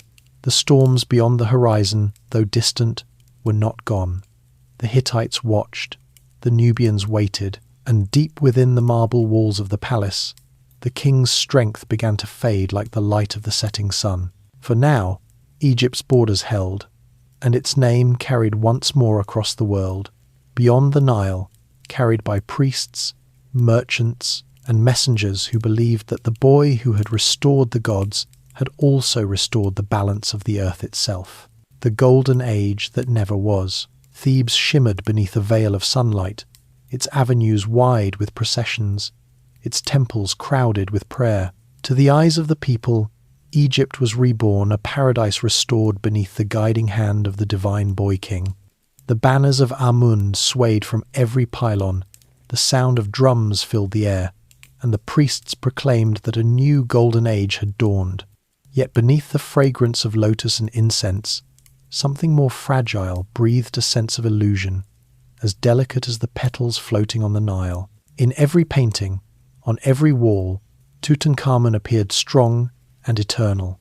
He stood tall before the gods, his body youthful and perfect, his arm raised in victory. But within the gilded palace, the truth lay hidden behind closed doors. The young king was sick. His body, twisted by the legacy of royal bloodlines, betrayed the divine image that the artists carved into eternity. Each morning, he rose from his bed with effort, his leg bound in linen, his back aching from the curve of his spine. The physicians brought oils of cedar and honey. They recited healing hymns to Sekhmet, goddess of medicine, and they told him he would recover. He always smiled politely and said nothing. He knew, though he never spoke it aloud, that his body was failing him. The gods had blessed him with a crown of gold, but not with strength to bear its weight. The courtiers whispered of his condition in hushed tones. When the priests passed, they bowed low and murmured that his suffering was a sign of divine purification. But for those who served close to him, his scribes, his attendants, his queen, it was simply heartbreak. Tutankhamun was barely 18, yet he walked like an old man at times, his staff carved with the heads of lions and gods to mask its true purpose. Still, he ruled. Each morning, as the sun rose over the Nile, he performed the sacred rites before Amun. Even when pain bent his shoulders, he would stand, face turned toward the light, whispering the prayers that kept the world turning. Egypt believed that as long as he lived, the gods themselves would remain awake. The kingdom glowed with prosperity, at least on the surface. The restoration of temples continued, and trade flourished again. The treasuries filled with gold from Nubia and lapis from Afghanistan, ebony from Punt and silver from Anatolia. Festivals grew ever more splendid. The walls of the temples gleamed with fresh pigment, showing scenes of the king striking down Egypt's enemies, though no battles had been fought. In truth, it was not an age of conquest or might, it was an age of memory, gilded to hide the fractures beneath. Horemheb still pressed for military expansion, urging the court to reclaim lost lands. But I and the priests countered with gentler counsel, claiming the gods demanded peace, not war. The king, weary and ailing, sided with peace. He wanted to leave Egypt whole, not bleeding, and so the empire remained quiet. Armies stayed near their borders, their spears polished but unstained. The nobles praised their king for his wisdom, yet in private they murmured that Egypt was growing soft. The golden age they celebrated was one of splendor without strength, devotion without daring. The festivals became Egypt's battleground faith and ceremony, replacing the clash of arms. The Opet, the Feast of the Valley, the beautiful Feast of the Wadi, all unfolded with more grandeur each year. Gold leaf covered every pillar. Perfumed oil burned from dawn till dusk. The people cheered, the priests sang, and Tutankhamun's image shone everywhere, his name on every offering, his likeness on every vessel. The illusion of divine perfection was complete. But in the cool hours of night, when the incense burned low and the torches flickered, the boy who had become a god would sit beside the queen in silence. The pain in his bones grew sharper, the headaches more frequent. Ankhesenamun stayed close to him, her face pale, her touch gentle. Together they spoke of dreams of the gods, of the world beyond death, of peace. They rarely spoke of the future, for they both knew it was uncertain. The palace physicians did what they could. They prepared potions of dates and poppy resin, applied ointments of aloe and lotus oil, burned cedar to purify the air. They murmured prayers as they worked, invoking the healing power of Thoth and Isis. Yet for all their efforts, the king's strength continued to wane. Outside, the city celebrated what it did not see. Thebes was radiant, its avenues lined with merchants, its harbours filled with ships. Artisans worked tirelessly in the royal workshops, producing objects of breathtaking beauty. Goldsmiths crafted amulets shaped like scarabs and ankhs. Sculptors carved statues of the king, offering incense to the gods. Jewelers set gems into necklaces that caught the sunlight like captured fire. Egypt's prosperity, though real, was brittle.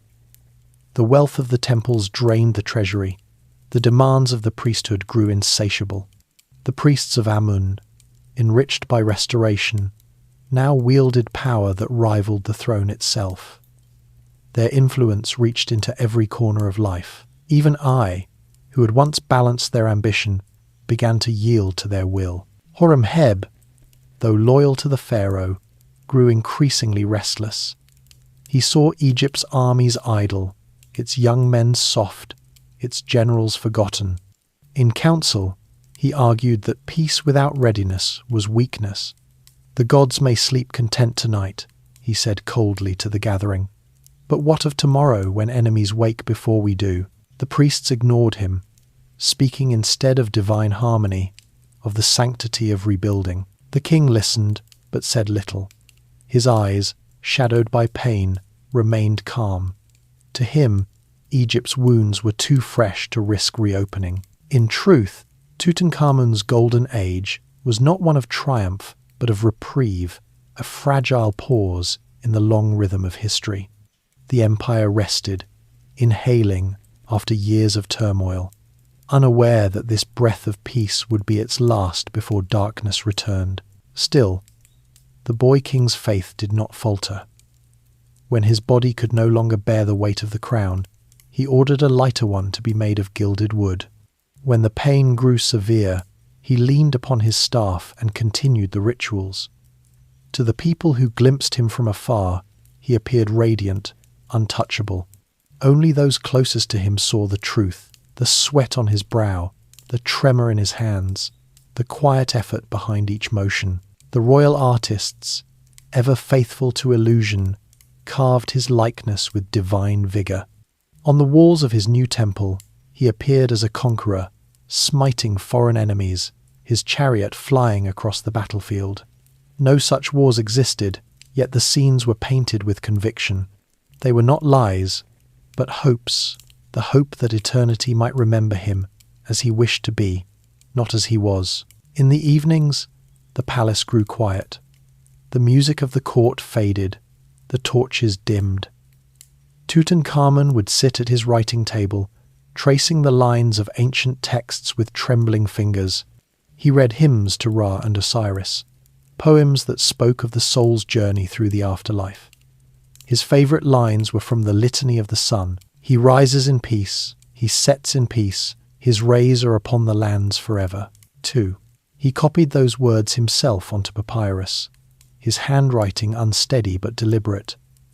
Later, those same words would be placed among his burial treasures. Ankhesenamun, seeing his growing weakness, wept in silence. Her heart carried both devotion and dread. She knew that without him, the fragile peace he had built would crumble. The power-hungry men who circled the throne, Horemheb, the high priests would devour one another, and she, left alone, would become a pawn in their games. The king seemed to sense her thoughts. One night, as they watched the moon over the Nile, he whispered softly, "When I am gone, remember the light. Not the man, not the pain, the light." The words hung in the air like a prophecy. By his 18th year, the strain of illness became unbearable. He appeared in public less often, and the ceremonies grew shorter. The court kept the truth hidden from the people. The murals continued to depict the divine boy, flawless and eternal, even as the living man faded behind the mask. The priests of Amun spoke of miracles. They said the gods would not abandon their chosen one. They prayed louder, built higher, burned more incense, but their gods, too, remained silent. In the midst of the splendor, a quiet sadness began to settle over Thebes. The songs of celebration softened. The laughter of the courtiers lost its warmth. Even the Nile seemed to flow slower, its waters heavy with reflection. Egypt's heart beat beneath layers of gold, but its rhythm faltered. The world would later remember Tutankhamun's reign as peaceful, prosperous, divine. But peace built upon exhaustion cannot last. Prosperity fed by illusion cannot endure.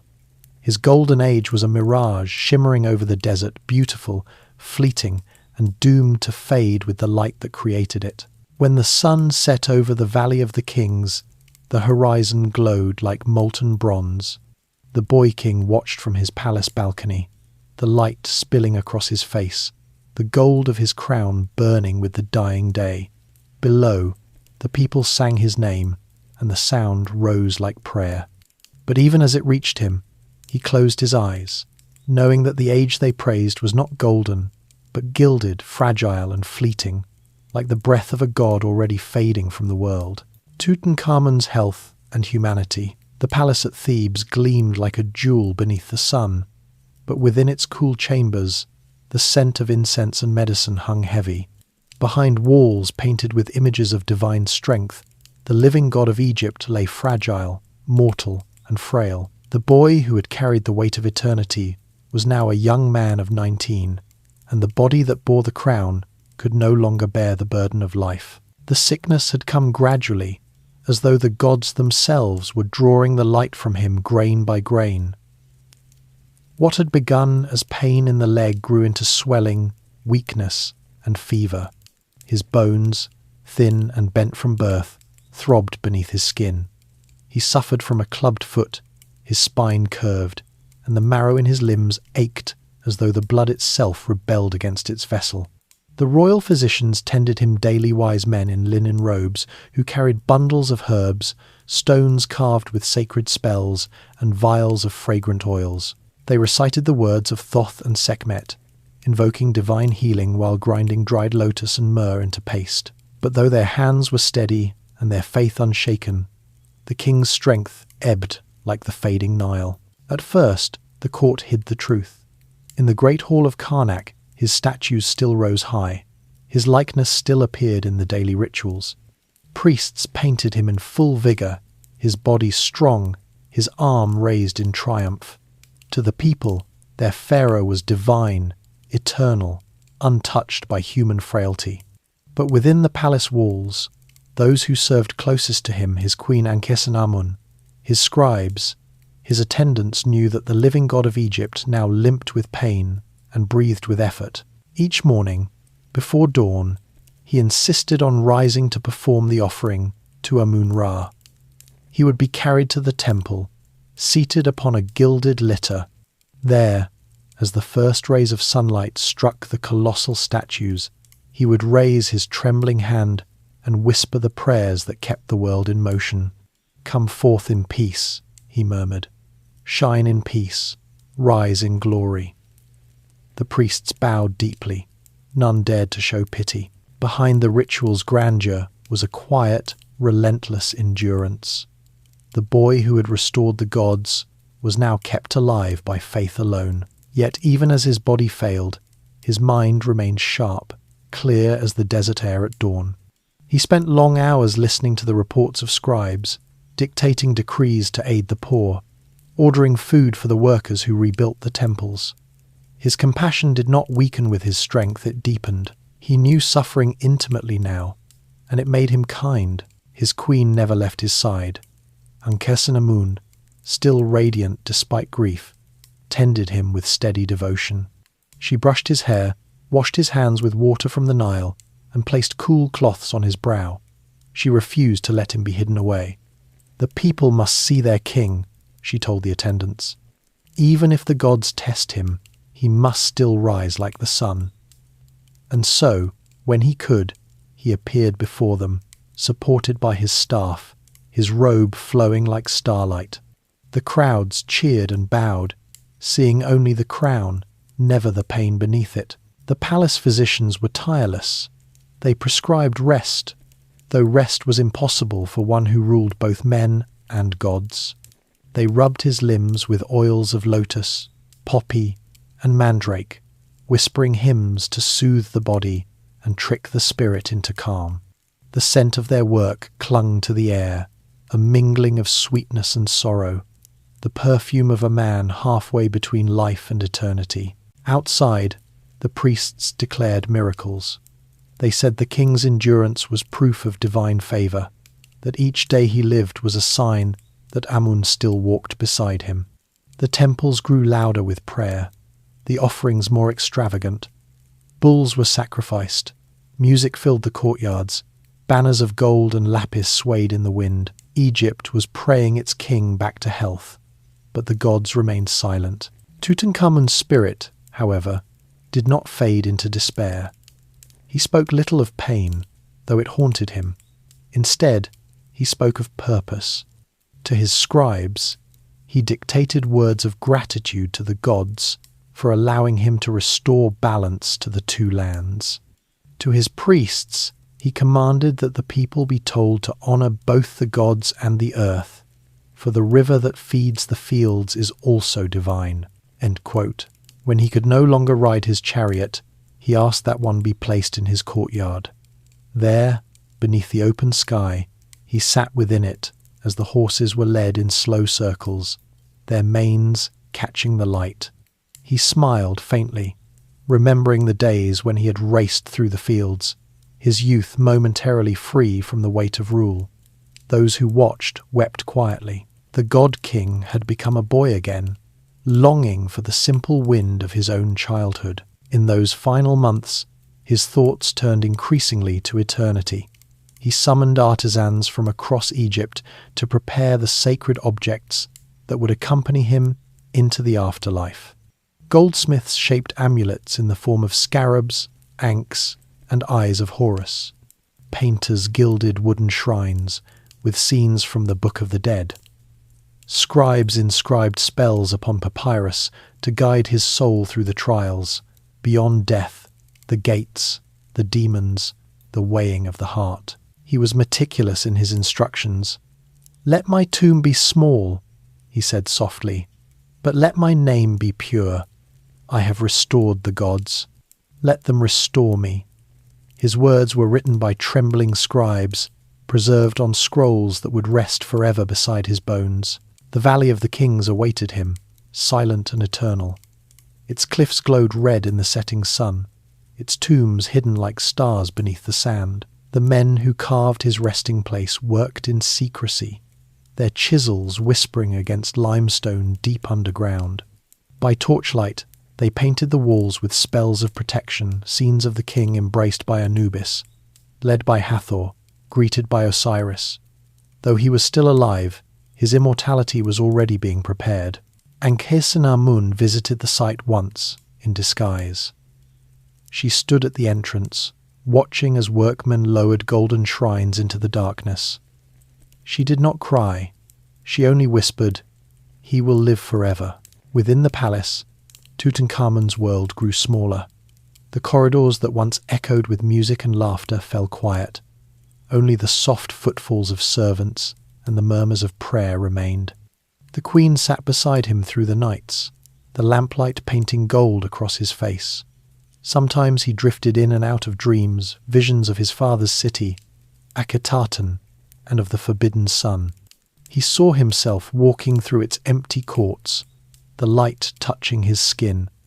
He heard a voice, his father's perhaps, saying, "Light changes, but it does not die." When he awoke, he smiled faintly. "Perhaps," he whispered, "the Aten and Amun are the same." No one dared to record those words, but they lingered in the air, fragile and daring, like a secret carried between worlds. His final days came quietly, like the setting of a gentle sun. The fever grew worse. His body could no longer rise for prayer. The priests performed the rites in his stead, believing that Amun himself would accept their voices as his. The queen never left him. When his breath grew shallow, she held his hand and whispered the hymns they had once sung together in the gardens. The last sound he heard was the murmur of her voice. "Rise in peace, shine in peace, live in eternity." Then, silence. The living god had become a soul among the stars. Outside, Thebes continued to glow in the sunlight. The priests wept, but only in private. The courtiers spoke in hushed tones. Egypt had lost its king, but not yet his image. Orders were given swiftly. His death must not appear as failure. His burial would be a celebration, a triumph of faith, the final proof that life and death were but two halves of eternity. The artisans worked through the nights. They filled the tomb with treasures of breathtaking beauty, golden chariots, alabaster vases, statues of the gods, and a mask that bore his perfect face. No one who looked upon it would ever see the sickness or sorrow that had touched the real man. They would see only radiance.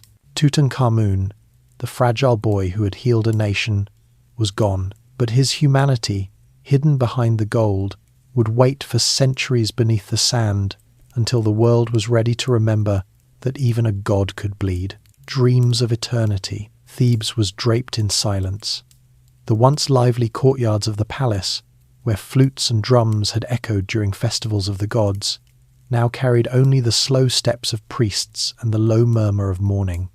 Inside, the queen sat beside the empty throne, her face veiled, her hands clasped in quiet stillness. The scent of incense lingered in every corridor, mingling with the faint sweetness of lotus petals that courtiers had scattered to purify the halls. The boy who had been Egypt's hope was gone, but his shadow still stretched across the kingdom. Tutankhamun's death was a wound cut deep into Egypt's heart, yet it was a wound the living could not show. Pharaohs did not die, they transcended. The priests decreed that the king had joined the company of Ra. that his soul now sailed the celestial river beside the gods. In truth, his body lay cool and still, tended by hands that trembled not from grief but from reverence. The work of eternity began immediately. Egypt had buried many kings, but none so young, and none so beloved for what he symbolized. Within hours of his passing, the embalmers were summoned men, trained in the oldest of arts, those who knew how to transform flesh into divinity. They came robed in white linen, their faces shadowed, carrying tools of bronze and obsidian, jars of natron, and bundles of fragrant herbs. The queen was not permitted to witness the ritual. It was the domain of sacred hands alone. She retreated to her chambers, where she lit a lamp for every god her husband had restored. For Amun, lord of Thebes, for Osiris, ruler of the underworld, for Isis, mother of magic, and even, quietly, for Aten, the light that once divided her family but had, in her heart, never ceased to shine. Beneath the palace, in chambers cold and dry, the ritual of transformation began. The body of Tutankhamun was washed in pure water from the Nile. The priests sang as they worked, voices steady, intoning the words that would guide his car, his life force, through the veil of death. They anointed his skin with cedar oil and unguents of frankincense and myrrh, substances both medicinal and divine. The air filled with the scent of eternity. Through long nights they laboured, removing what must not decay, drying the body with natron salt until it was light as a whisper. His eyes were replaced with obsidian stones, his fingers wrapped in linen and capped with gold. Each bandage was bound with prayers, each knot tied with a name of power. On his chest, the priests placed a scarab carved of green stone. Its inscription read, "May my heart not bear witness against me." When the final wrappings were complete, the mummy glowed faintly beneath the lamplight, the linen layers gleaming like ivory. His face, though hidden, seemed serene, at rest at last after years of struggle. The artisans of the necropolis had already been at work, for death had long been anticipated. The tomb, carved deep into the rock of the Valley of the Kings, was smaller than those of his ancestors hurriedly prepared, yet still fit for a god. Its corridors wound downward like the journey of the sun into night, each wall painted with the hymns and trials of the afterlife. By torchlight, painters covered the plastered walls with visions of transcendence. On one wall, the young king stood before Osiris, his arms raised in reverence. On another, Anubis, the jackal-headed guardian, embraced him as a son. The air shimmered with gold leaf and the breath of oil lamps. Even in death, he was depicted as radiant, eternal, triumphant over darkness. Above ground, the preparations for the funeral procession filled the city with solemn grandeur. Goldsmiths polished the treasures that would follow him into eternity: chariots, thrones, jewelry, miniature boats, statues of the gods. The most sacred of all was the funerary mask, crafted of hammered gold, inlaid with lapis and turquoise. Its face, serene and symmetrical, bore an unearthly calm. The artisans who made it whispered that when they looked into its eyes, they saw both a boy and a god looking back. The mask would rest upon his mummified face, sealing his transformation from mortal to divine. In its beauty lay both truth and mercy, the truth of his fragility and the mercy of the illusion that would endure forever. The queen oversaw what she could. Her grief was restrained by ceremony, her tears hidden beneath veils. Every gesture she made was recorded by scribes. When she offered incense to Isis, when she spoke prayers to Ra, when she touched the linen of his shroud. In public she was unshakable, the perfect embodiment of devotion. In private, she whispered his name into the darkness and begged the gods to grant him rest. The days before the burial were filled with sacred repetition. Priests recited the Book of the Dead in long chants that echoed through the palace halls. Scribes copied the words onto papyrus to be placed within the tomb. Servants carried offerings of bread, figs, and honey, setting them before the altar each morning. The smell of smoke and myrrh filled the air for days uncounted. In the Valley of the Kings, labourers carved the final seals onto the sarcophagi. Layer upon layer of coffins was prepared, the outermost of gilded wood, then one of pure gold, then another of dark stone. Within each, the form of the king was repeated, smaller and purer, like the soul moving inward toward its divine essence. When all was ready, the procession began. It was dawn when the priests emerged from the palace, the mummy of the king borne on their shoulders, wrapped in white and gold. The morning air was cool, the Nile still, and silver beneath the rising sun. The people lined the avenues in silence, heads bowed, holding flowers and small idols. Ankhesenamun followed behind, her veil trailing like smoke, her hands clasped around a lotus bloom. Behind her came Horemheb, and the high priests, their faces unreadable. Drums beat slowly, their rhythm echoing the heartbeat of the world. The procession moved across the river to the western bank, the land of the dead, where the sun descended each evening. Through the cliffs they walked, until the entrance to the tomb loomed before them, its doorway framed by painted hieroglyphs. There, the final rites began. One by one, the priests recited the words of passage. The opening of the mouth ceremony was performed, a ritual as ancient as Egypt itself. With a wand shaped like a sacred adze, the high priest touched the mummy's lips, eyes, and ears, symbolically restoring the senses of life. "May you breathe, may you see, may you speak," he chanted. "May your soul awaken and live again." The tomb was filled with treasure, chests of clothing and food, carved statues of servants to aid him in the afterlife, and amulets blessed by the gods. Everything he might need for eternity had been gathered, the echo of a kingdom placed within stone walls.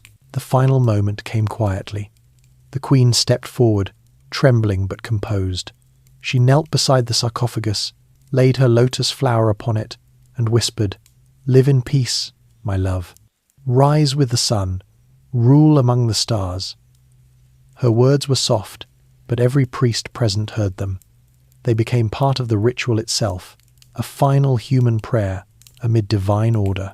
The torches flickered, the chants rose, the sarcophagus was sealed. When the workers closed the tomb, they rolled a great stone across the doorway and plastered it with the royal seal, a mark of protection and finality. Above it, they painted a warning. "Death shall come swiftly to those who disturb the eternal rest of the king." Then, in silence, they left. Outside, the light of sunset bled across the cliffs. The queen watched until the last of the workers had gone, until the valley was once again quiet. The desert wind stirred the sand, erasing footprints, carrying the last faint echoes of chants away into the endless horizon. She stood alone for a long time. Thebes waited for her return, the priests and viziers waiting to claim their next claim to power. But for that single moment, she was only Ankhesenamun, no queen, no goddess, just a woman mourning a man who had been her youth, her sorrow, her crown. That night, back across the Nile, the city glowed with funeral fires. The priests declared that the king had ascended to the heavens, that his soul now journeyed through the night sky on Ra's solar barque. They sang hymns to his rebirth, their voices rising into the dark. In the Valley of the Kings, beneath layers of stone and sand, Tutankhamun lay in perfect stillness. Around him, the treasures of his brief life glittered in the torchlight that faded as the last priest left. The oil lamps were extinguished one by one until only darkness remained, thick, endless, eternal. In that darkness, Egypt's most fragile soul began its eternal dream. For centuries the desert would guard him. The sands would shift, the kingdoms would fall, and new kings would rise and vanish. His name would fade from memory, erased by those who sought to claim his legacy. Yet within his tomb, untouched by time, his image would remain golden, serene, unchanging. The boy who had restored the gods now slept among them, his fragile bones wrapped in linen, his face of gold reflecting a light that would one day return to the world. Above the valley, the stars burned fiercely. The Egyptians believed those stars were the souls of kings who had completed the journey of the sun, who shone eternally in the heavens. Somewhere among them, Tutankhamun's light joined the constellation of immortality. The golden age he had built had crumbled with his death, but the dream endured, a dream carved in gold, sealed in stone, and carried forward by the silence of eternity. The final journey, the Valley of the Kings, lay silent beneath a veil of dawn. The air was cool and thin, and the cliffs surrounding the royal necropolis glowed with the colour of ochre and blood.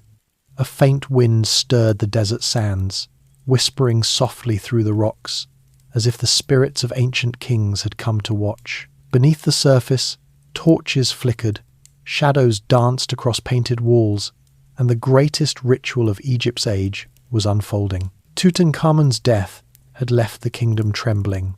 The priests called for mourning, the people wept in the streets. But behind the veils of sorrow, another kind of silence moved, a silence born of uncertainty. A young pharaoh was gone. The gods had claimed their son too soon. And now, in the heart of Thebes, two men, Ai and Horemheb, measured the space his absence had left. For the queen, Ankhesenamun, time seemed suspended. Her husband's name filled every prayer, his face every dream. The world had become unreal. Bright festivals, golden processions, chants of resurrection, all hollow without his presence. Yet duty held her fast. Egypt's mourning could not descend into despair. A pharaoh's death was not an end, it was the rebirth of a god. In the days following his passing, the city was transformed into a vast temple of remembrance. The priests walked barefoot through the streets, scattering sand and salt to cleanse the ground. Women tore their garments in public grief, wailing beneath the open sky. Men smeared their faces with ashes and bowed in the dust. Thebes, the radiant heart of Egypt, wept as though the sun itself had fallen. In the palace, preparations for the king's eternal journey consumed every waking hour. Death in Egypt was not a release but a passage, and the path to eternity required perfection in every detail. The artisans who had served him in life now laboured day and night to complete what would become his forever home, the tomb that would cradle him through the ages. Goldsmiths melted down bracelets and crowns to form amulets. Sculptors carved statues of protective gods, falcon-headed Horus, jackal-headed Anubis, cow-headed Hathor, each poised to guard their lord. Painters mixed pigments of malachite and ochre, applying the final touches to the walls where scenes of paradise bloomed in radiant colour. On those walls, the boy king appeared unbroken, strong, eternal, offering gifts to Osiris, sailing with Ra through the underworld, and embracing the gods who awaited him beyond the veil. Every chamber of the tomb was filled with objects of devotion and necessity. Alabaster vessels filled with perfumes, baskets of grain, jars of wine, chariots, weapons, and games for pleasure. Wooden statues of servants and soldiers stood ready to serve him in the field of reeds, the heavenly realm where the righteous lived forever. At the centre of it all stood the sarcophagus, a monumental coffer of quartzite, its lid carved with protective spells and golden images of winged goddesses. Within it would rest a series of nested coffins, each finer than the last. The innermost, made entirely of solid gold, shone like a piece of the sun itself. It was shaped in the likeness of the young pharaoh, serene and godlike, his arms crossed over his chest, holding the crook and flail, the symbols of kingship that would accompany him into eternity. The day of burial came with the rising of the sun, the same hour the pharaoh's soul was believed to ascend. The procession began at dawn. From the palace to the river, the streets were lined with mourners. The priests of Amun led the way, chanting ancient hymns as they burned myrrh and cedar. Behind them came the soldiers, walking in perfect rhythm, their armour glinting in the morning light. Then came the priests of Osiris, their shaven heads dusted with gold powder, carrying the sacred bark that held the embalmed body of the king. The queen followed behind, her garments woven of gold and white linen, her eyes shadowed but dry. She carried in her hands a small alabaster jar filled with oil from the temple of Hathor. To her left walked I, solemn and composed, already whispering to the priests, as though power were a garment he had worn before. Horemheb walked to her right, his face a mask of stone, his jaw tight with unreadable resolve. The people threw lotus flowers onto the path as the procession passed. Some cried out the king's name, others simply knelt and touched their foreheads to the earth. Children held their fathers' hands and stared in wonder at the golden bark that shimmered in the sun. The procession crossed the Nile, the sacred boundary between the world of the living and the land of the dead. The river was calm that morning, its surface like glass. The priests said that Ra himself had stilled its waters so that his son might pass without disturbance. The oars dipped silently, their rhythm measured by the chant of the boatmen. When they reached the western bank, the valley awaited a place of eternal stillness, its cliffs rising like petrified waves. The entrance to the tomb yawned in the shadow of the rock, a wound in the earth awaiting its healing. Torches were lit, drums ceased, and all voices fell silent. The ceremony within the tomb lasted through the day. Each ritual was performed with precision older than time itself. The opening of the mouth rite was enacted once more. The priests touched sacred instruments to the face of the mummy, restoring his senses so that he might eat, drink, and speak in the afterlife. Offerings were placed before him: bread, beer, fruit, and wine. Musicians played soft flutes as dancers moved in slow circles, embodying the rebirth of the soul. The final words were spoken by the high priest of Amun. The Lord of the Two Lands has returned to the sky. He has crossed the horizon in peace. His soul lives forever in the light. One by one, the attendants placed the lids upon the coffins, sealing them with cords of gold and resin. The outer sarcophagus was closed. The quartzite lid slid into place with a deep, echoing sound that seemed to shake the air. Then came the last act of devotion, the sealing of the tomb itself. Workers rolled great stones across the entrance, their grunts muffled by the chanting of priests. Clay seals bearing the impression of the royal necropolis were pressed into the plaster, marking the threshold that no living soul was meant to cross again. The torches were extinguished. The valley was silent once more. Outside, as the sun began to set, the queen fell to her knees. She pressed her palms to the earth and whispered her farewell into the dust. The priests lifted her gently to her feet. Behind her, A and Horemheb exchanged glances that carried the weight of the future.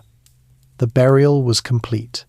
Now, Egypt would need a king again. The following days blurred into ritual. The priest declared that Tutankhamun had joined the eternal cycle, that his Ka and Ba, his life forces, had merged with the sun. Offerings were left at his mortuary temple, prayers sung at dawn and dusk, yet within the palace, whispers already grew of succession. I moved swiftly, his age hidden behind purpose. Horemheb returned to his barracks, waiting. And the queen, young and alone, found herself surrounded by men who saw in her only a path to power. In the valley, the tomb stood untouched, hidden beneath the desert's breath. The golden treasures inside lay wrapped in stillness, the walls glowing faintly in the dark. The boy king, whose reign had been marked by faith and fragility, now slept in the deepest peace Egypt could offer. Outside, the stars began to appear sharp, white points of fire against the violet sky.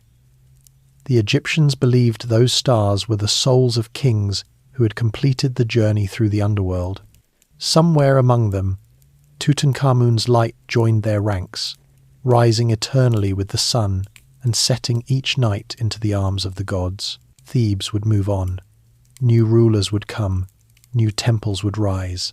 His name, once spoken in every corner of Egypt, would be slowly chiseled from the monuments of time. Yet the valley would remember. The earth never forgets the steps of a king. In the cool silence beneath the sand, the gold gleamed faintly, untouched by centuries, as if the boy still dreamed of sunlight, of rivers, of laughter, and of the world he had restored. The gods had taken their son home, but the echo of his humanity remained trapped in darkness, waiting for the day when light would find him again. The forgotten tomb. The Valley of the Kings lay still under a canopy of blazing sun. Thebes continued its daily rhythm, markets bustled, temples thrummed with prayer, but in the western hills, silence reigned. Beneath that silence, deep within the limestone, the boy king slept in perfect darkness. The air within his tomb had not stirred since the final stone was rolled into place. The oils in their alabaster jars still gleamed softly. The golden mask still caught the faint reflection of torchlight that no longer burned. Tutankhamun, the restorer of the gods, had entered eternity. Above him, the sands began their slow work. The funerary priests had departed, their chants faded into myth. Seasons passed. The valley swallowed the footprints of the mourners, and the entrances of many tombs were hidden by drifting dunes and the debris of floods.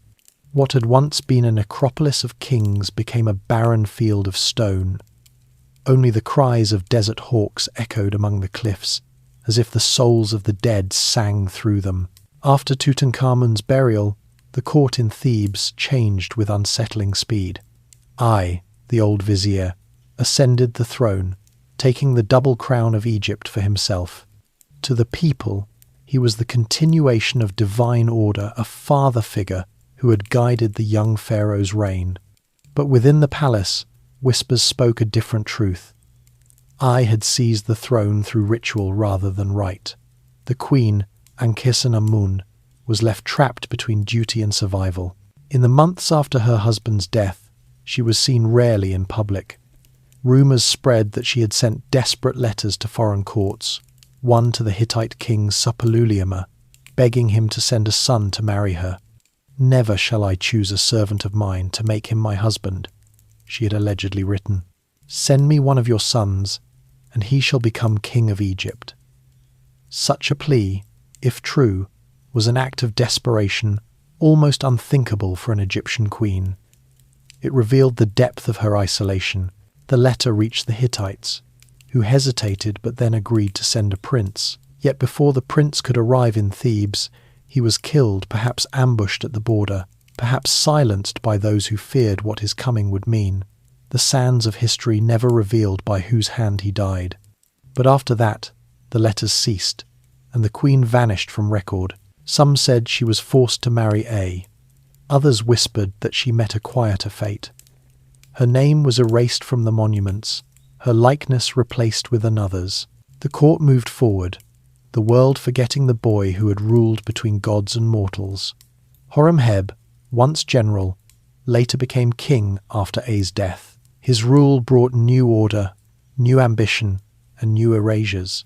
Determined to cleanse Egypt's memory of the heresy of Akhenaten and all who came after, he ordered that the names of those kings be struck from the royal lists. Their cartouches were chiselled out, their monuments defaced, their tombs sealed or abandoned. In that purge of memory, Tutankhamun's name vanished once more into silence. The king who had restored the gods was now erased by those who served them. His temples were left unfinished, his statues unrecognizable beneath new inscriptions. To later generations, he became merely a forgotten son of a forgotten age. The priests spoke only of the great Thutmoses, the mighty Amenhoteps, the conquerors and builders whose deeds still stood in stone. The boy king's reign, so brief and filled with faith, became a shadow between two empires, yet beneath the desert, the tomb endured. Unlike the great vaults of Ramses or the grand galleries of Seti, Tutankhamun's tomb was small, 4 chambers at most, but its modest size became its protection. Buried beneath the debris of later construction and hidden under the huts of workmen, it escaped the eyes of grave robbers who plundered the other king's treasures. The very obscurity that erased his name preserved his body. Years turned to centuries. Dynasties rose and fell. The language of the priests faded into silence. The gods themselves changed, and the memory of Amun and Osiris gave way to the whispers of new faiths. The Nile still flowed, but Egypt's empire crumbled. Foreign kings came: Persians, Greeks, Romans, each walking among the ruins of the old world, wondering what gods had once ruled here. The Valley of the Kings, once sacred, became a landscape of mystery. Shepherds led their flocks among the cliffs, unaware that beneath their feet slept a boy of gold. The tomb's entrance, buried under stones and sand, lay sealed as though the earth itself guarded it. Occasionally, wanderers stumbled upon fragments, broken shards of pottery, pieces of limestone carved with fading hieroglyphs. They spoke of the city of the dead and told stories of spirits who wandered there by night. The locals avoided it, fearing curses and strange lights that appeared after sunset. Centuries blurred together. The once great city of Thebes became ruins, its temples half swallowed by the desert. The names of pharaohs were reduced to faint carvings on worn stone. Tutankhamun's name was nowhere. In the age of Alexander, when Greek scholars came to study the wonders of Egypt, even they did not know of him. The Ptolemies built new temples, blending their gods with those of old, yet the boy king's memory remained buried. When Rome came, the valley was already a ghost. The tombs were stripped of gold, their walls defaced by time and looters. Only Tutankhamun's remained sealed, invisible beneath the rubble of other graves. The sands continued their patient vigil. Floods came and went, filling the valley's gullies with silt. The winds swept new dunes across the entrances. The cliffs eroded, sealing secrets within their bones. For nearly 3,000 years, no living soul knew his name. Yet in the unbroken darkness beneath that stone, time stood still. The air inside the tomb never stirred. The oil lamps had long since burned out, but the treasures still gleamed faintly in the absolute blackness. The chariots, the alabaster jars, the golden shrines all rested untouched. The linen wrappings of the king's body remained intact, the golden mask unblemished. The magic spells inscribed on the walls still glowed beneath the dust, preserved by silence itself. It was as if the world had taken a single breath and held it for 30 centuries. Above ground, empires continued to rise and fall. The names of other kings echoed through the centuries: Ramses, Seti, Cleopatra.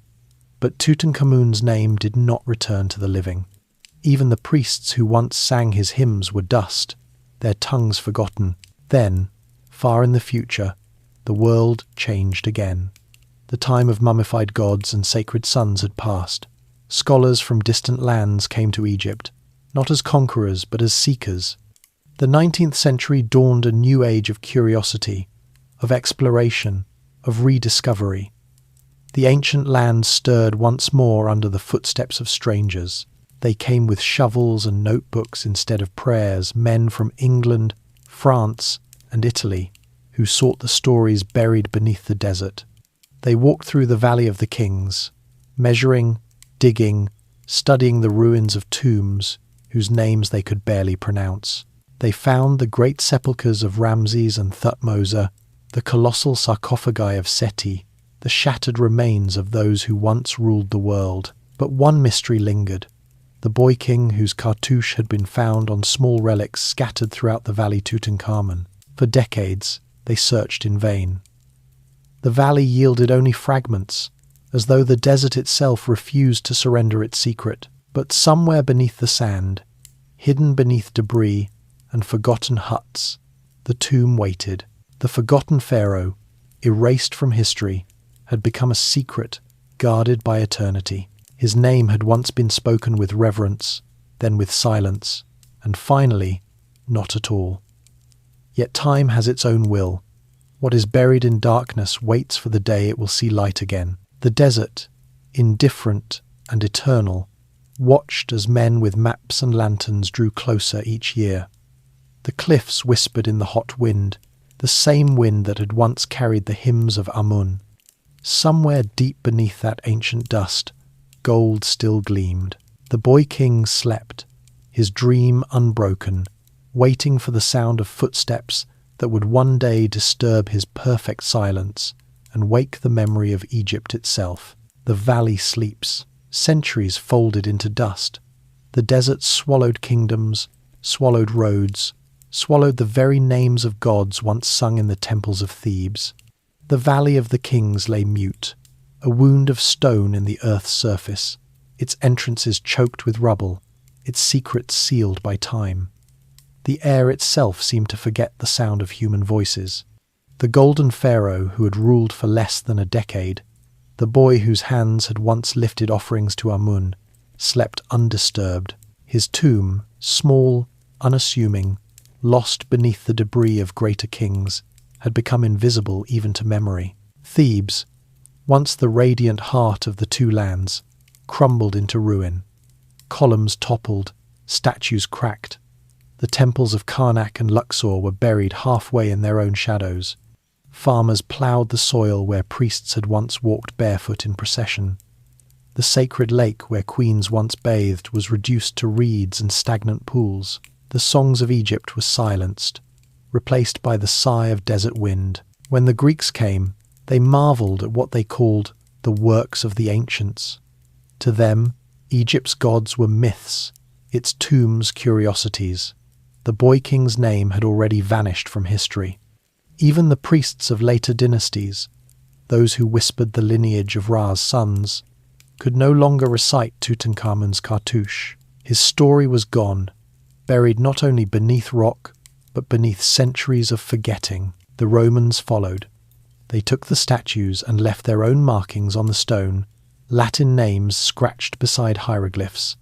Candles burned where sacred fires had once glowed. The Valley of the Kings was no longer holy. It was a quarry of ghosts. Roman soldiers camped in its shadows, their fires flickering near entrances they could not open. And still the boy king slept. When the empire fell and new faith swept the land, the gods of Egypt faded into silence entirely. The temples were abandoned, their hieroglyphs unreadable to all but the wind. The valley was left to the scorpions and sandstorms. Floodwaters filled its gullies each spring, depositing silt and stones, layer after layer, century after century. The cliffs sealed themselves, as if the earth wished to hide what humanity had once dared to build. The world changed beyond recognition. The men who built pyramids were forgotten, their tools replaced by machines, their language replaced by others. And still the tomb endured. Within that darkness, the linen wrappings remained white, the gold untarnished. Tutankhamun's name was silent, yet preserved perfectly on the lips of statues and the ink of papyrus folded upon his chest. He was gone, but not gone. It was the quietest miracle in history, the kind that only time could create. By the 13th century, travellers from distant lands began to wander into Egypt once more. They came not as conquerors or scholars, but as pilgrims following the echoes of wonder. They looked upon the colossal ruins and saw the bones of giants. Some believed the temples were the work of Solomon. Others whispered that demons had raised them. No one remembered the truth. The Valley of the Kings became a place of superstition. Locals avoided it at night. They spoke of strange lights flickering among the rocks and of whispering voices that called their names. They said that the pharaohs punished intruders who disturbed their peace, that those who dared to steal from the dead were struck blind, or driven mad, or found wandering the desert, muttering prayers to forgotten gods. And so, for centuries more, the valley slept. By the time Napoleon's soldiers marched into Egypt in 1798, the desert had covered everything but the bones of the ancients. His scholars, artists, engineers, dreamers looked upon the ruins with awe. They mapped the temples, sketched the statues, and named what they could not yet understand. The Valley of the Kings, once a necropolis of gods, became a place of study again. Soon after, the great age of exploration began. The 19th century brought Europeans to Egypt in search of the mysteries buried beneath its sands. They came with shovels, notebooks, and ambition. To them, every mound of dust might hide a throne. every fragment of stone a doorway to eternity. One by one, the tombs of the great pharaohs were uncovered. Ramses, Seti, Amenhotep, names that had not been spoken in thousands of years, were read once more. The walls of their tombs, painted with scenes of the afterlife, astonished the world, but none mentioned the boy king. None bore the cartouche of Tutankhamun. His existence was a rumour nothing more than scattered amulets and broken seals found among the ruins. The archaeologists searched and searched, yet his tomb eluded them. It was as though the earth itself had conspired to keep him hidden. The valley grew crowded with excavation sites. The tombs already discovered were mapped, photographed, and displayed to the world. Tourists began to arrive, walking among the graves of kings, their boots crushing sand that had not been touched since the time of pyramids. Yet still, beneath the huts of workmen and piles of debris, the boy of gold lay unseen. In 1907, an English archaeologist named Theodore Davis declared that the Valley of the Kings had yielded all it could. He had found fragments bearing Tutankhamun's name, a cup, a few small artifacts, but no tomb. He concluded that it had been robbed in antiquity and lost forever. "I fear the valley is now exhausted," he wrote, "but the desert keeps its secrets longer than men keep patience." Not all believed Davis's words. Among those who doubted was a quiet, meticulous man named Howard Carter. Born in England, trained as a draftsman, he possessed the patience of a scribe and the determination of a soldier. He had spent years documenting Egypt's ancient wonders, sketching every crack and symbol with reverent precision. To Carter, the Valley of the Kings still whispered possibilities. He studied old maps and excavation notes, tracing patterns in the sand where others saw only emptiness. He became convinced that one tomb remained undiscovered, the resting place of Tutankhamun, the forgotten boy king.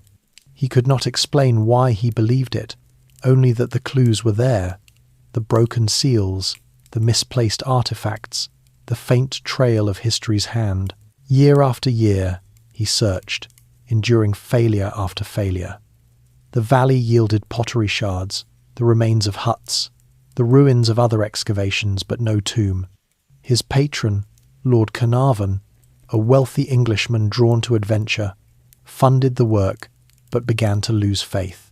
By 1922, after 6 long years, Carnarvon decided to withdraw support.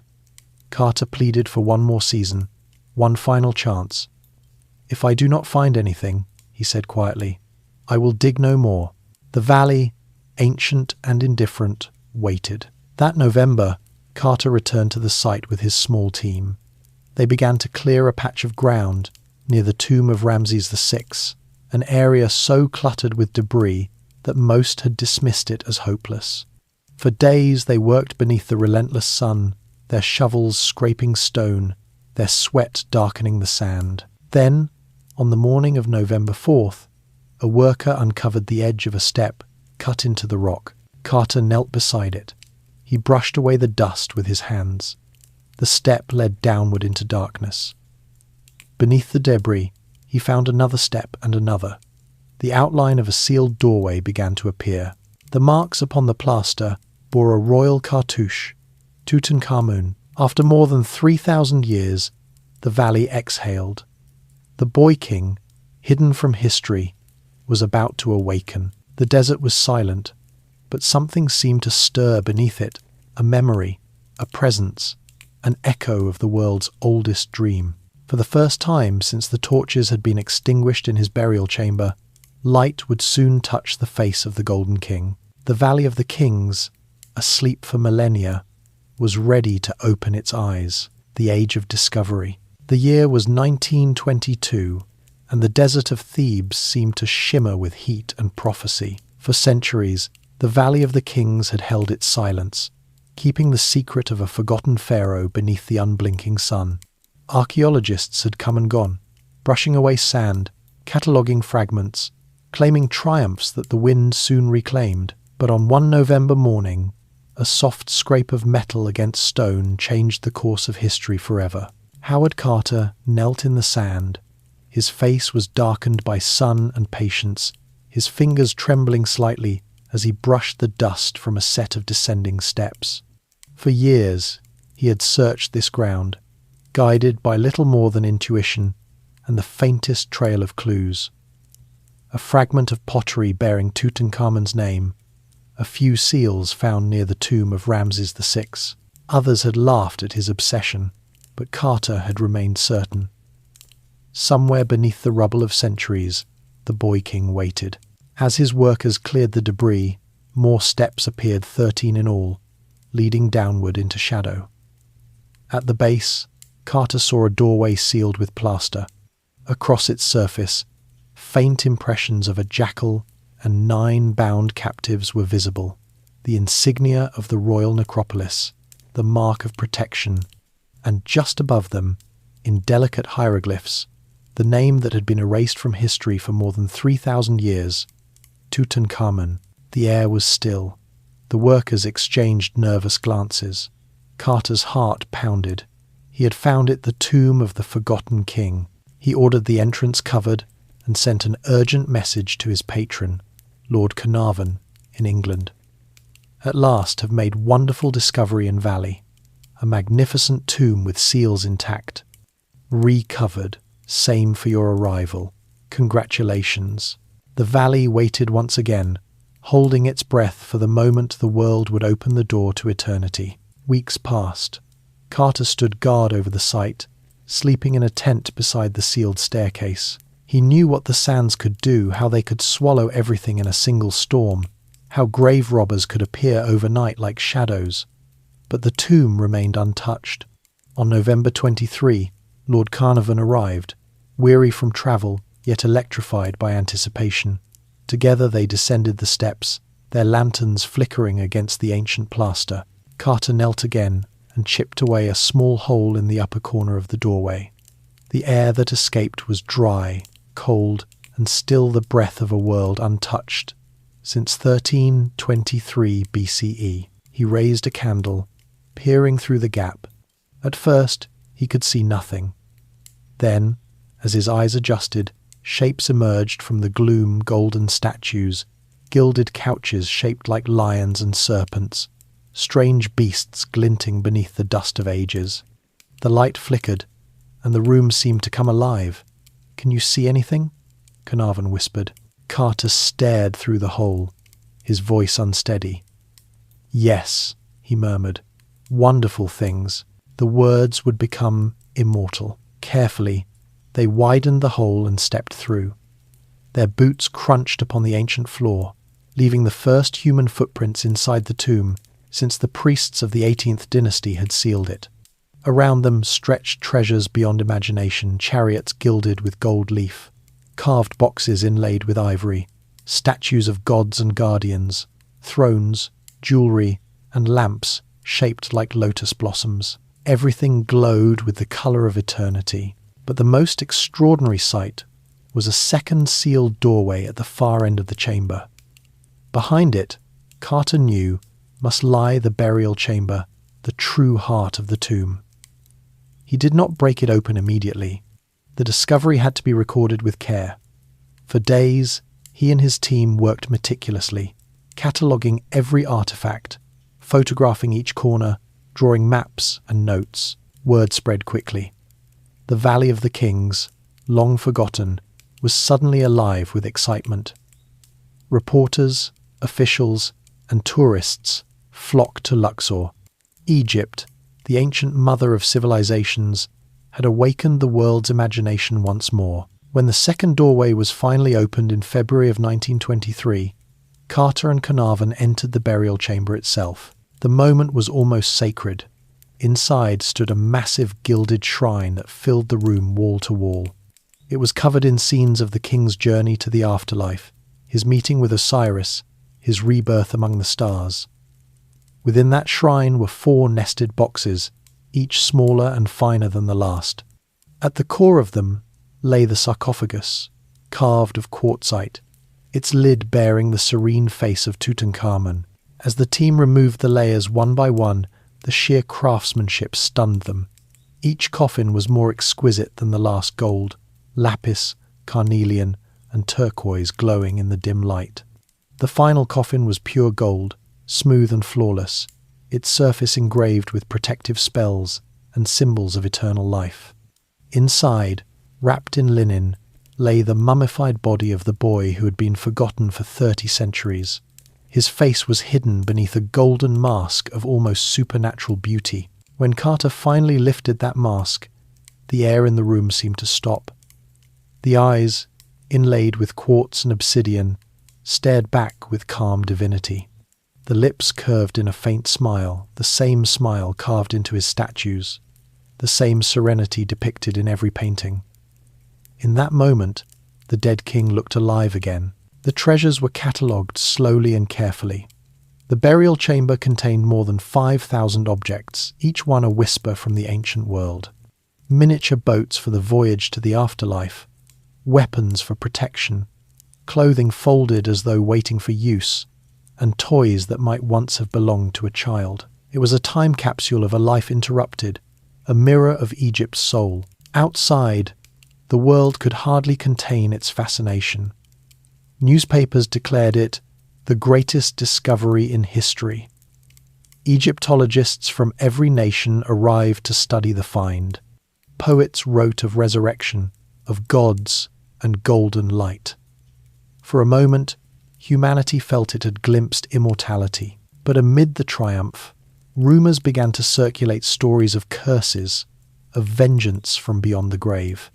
When Lord Carnarvon died suddenly, a few months after the tomb's opening, his health failing after a mosquito bite became infected, the press erupted with tales of the Pharaoh's curse. They said that at the moment of his death, all the lights in Cairo flickered out. They said his dog in England howled and fell dead at the same instant. The story grew into legend. Some called it coincidence. Others whispered that the gods were reclaiming what was theirs. Carter dismissed it with English practicality, but even he could not deny the eerie sense of presence that filled the tomb. Each time he descended into its chambers, the air felt charged as if the spirit of the boy king watched silently from the shadows. Years passed. The treasures were removed piece by piece, sent to museums for preservation and study. The golden mask, once sealed in darkness, became the most famous face in the world. It travelled nowhere, but the world came to it, crowds gazing upon that perfect serenity, the embodiment of Egypt's eternal dream. Howard Carter continued his work with care until the excavation was complete. He never took gold for himself, only knowledge. "It is a privilege," he said, "to have touched eternity." He died quietly in 1939, still haunted by the boy's calm gaze. The tomb itself remained the only royal burial ever found almost entirely intact. The wealth within it reshaped our understanding of ancient Egypt, not a civilization of death, as so many believed, but one of eternal continuity, of faith in the journey beyond. The Valley of the Kings, once a place of silence, now hummed again with life. Archaeologists dug new trenches, tourists arrived by the thousands, and Egypt reclaimed her title as the cradle of human wonder. Yet through all the noise, the tomb of Tutankhamun remained the valley's still heart, a reminder that the desert keeps its promises, even if it takes 3,000 years to fulfill them. As the sun set over the cliffs that evening in 1922, Carter stood alone before the entrance once more. The sands were quiet, the light soft. Somewhere within the rock below, the golden mask lay safe again, its calm smile unchanging. The boy king had been forgotten by men, but not by time, and now, at last, the world remembered him. The curse and the legend. The discovery of Tutankhamun's tomb spread across the world like wildfire. Newspapers from London to New York printed the boy king's golden face on their front pages, his name suddenly rolling across tongues that had never before spoken an Egyptian word. It was the dawn of a new obsession, an age when mummies, curses, and ancient gods captured the imagination of millions. And in that fever of fascination, myth began to weave itself into the truth. When Lord Carnarvon died in April 1923, barely 5 months after the tomb's opening, the whispers began. The official cause was blood poisoning from a mosquito bite that had turned septic, but the newspapers told a different story. They said that when Carnarvon died, all the lights in Cairo flickered and went out. They said his dog, back home in England, howled once and fell dead at the exact same moment. They said the wound from the mosquito bite matched the mark on the cheek of the king's mummy. The curse of the Pharaoh was born. Every superstition in Egypt seemed to come alive. Journalists wrote breathless reports of strange accidents among those connected to the excavation. A member of Carter's team died suddenly of pneumonia. A wealthy visitor collapsed while viewing the artifacts. An American financier who handled some of the relics went bankrupt and took his own life. Soon, the public was certain. The boy king had taken his revenge on those who disturbed his eternal rest. Carter, ever the skeptic, dismissed it all. "I give the lie to this absurd superstition," he told reporters calmly. No curse was placed upon the tomb that can harm a man of good conscience. And yet, even he could not shake the eerie sensation that seemed to fill the burial chamber, the feeling that the air itself was watching. The tomb had been sealed for more than 3,000 years. Its preservation was perfect, the stillness unnatural. The ancient Egyptians had believed in the Heka, the spiritual force that animated both gods and spells. To them, words carved in stone were not mere symbols. They were living entities, bound to the soul's destiny. Every prayer painted on Tutankhamun's walls, every amulet placed on his body, was alive with intent. Among the items found inside the tomb was a small clay tablet inscribed with a line that captured the imagination of the world. "Death will come on swift wings to those who disturb the king's peace." Thanks for watching. Though scholars later doubted the translation, the damage was done. The phrase became gospel in the papers, etched into the collective imagination. The curse of the Pharaoh was no longer just a superstition, it was a legend. The frenzy grew. In London, people fainted when they viewed the relics displayed under glass. Spiritualists claimed to see the boy king's ghost hovering over the Thames. Fortune tellers sold charms said to ward off the mummy's wrath. In Hollywood, filmmakers transformed the tale into spectacle silent films of cursed archaeologists and vengeful mummies, captured the world's hunger for the ancient and the eerie. The real Egyptologists, meanwhile, continued their work. Howard Carter meticulously catalogued each item from the tomb. The more they studied, the clearer it became that Tutankhamun's burial was unlike any other. The sheer wealth, the craftsmanship, the delicacy of every artifact, each piece was a message from a civilization that had reached the height of art and spirituality. But the curse persisted, following the excavation like a shadow. In 1924, one of the scientists who helped examine the mummy, Sir Archibald Douglas Reed, fell ill and died mysteriously within weeks. Then a French archaeologist involved in the dig also passed suddenly. The press linked every faint illness, every accident, every misfortune back to the tomb. By 1929, at least a dozen deaths had been connected, however tenuously, to the discovery. "The curse strikes again," the headlines proclaimed. Even those untouched by tragedy felt the tension.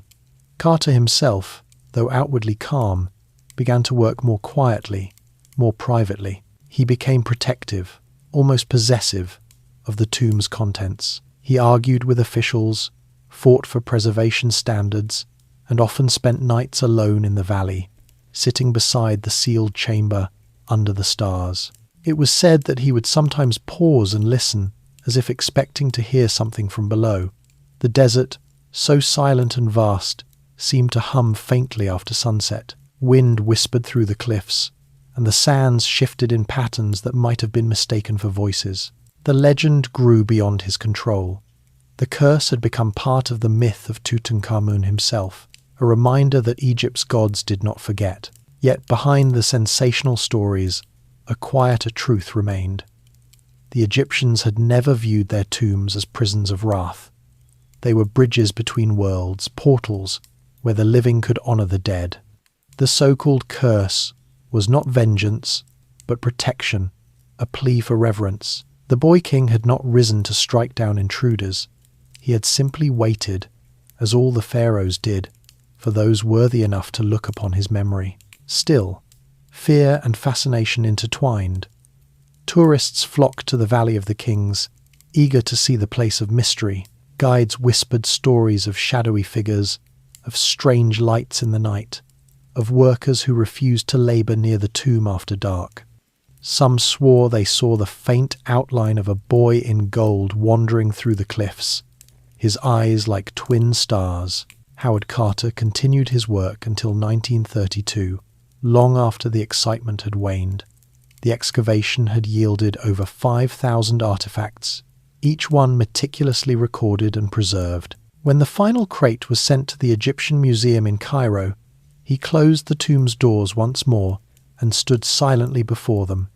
The air was dry and still, as it had been when he first arrived. For a long moment, he gazed at the sealed entrance. "We are only passing through," he murmured to a colleague. "He remains." Carter lived another 7 years before dying peacefully in 1939. When they buried him in England, his tombstone bore a simple inscription, words he had once read from Tutankhamun's own artifacts. "May your spirit live. May you spend millions of years, you who love Thebes, sitting with your face to the north wind, your eyes beholding happiness." The curse, it seemed, had spared him. Or perhaps it had never been a curse at all, but an invitation to remember that life and death were never separate in the eyes of the ancients. Only two halves of the same eternal journey. As decades passed, the legend of Tutankhamun transformed from terror to reverence. His name, once erased, was now spoken by millions.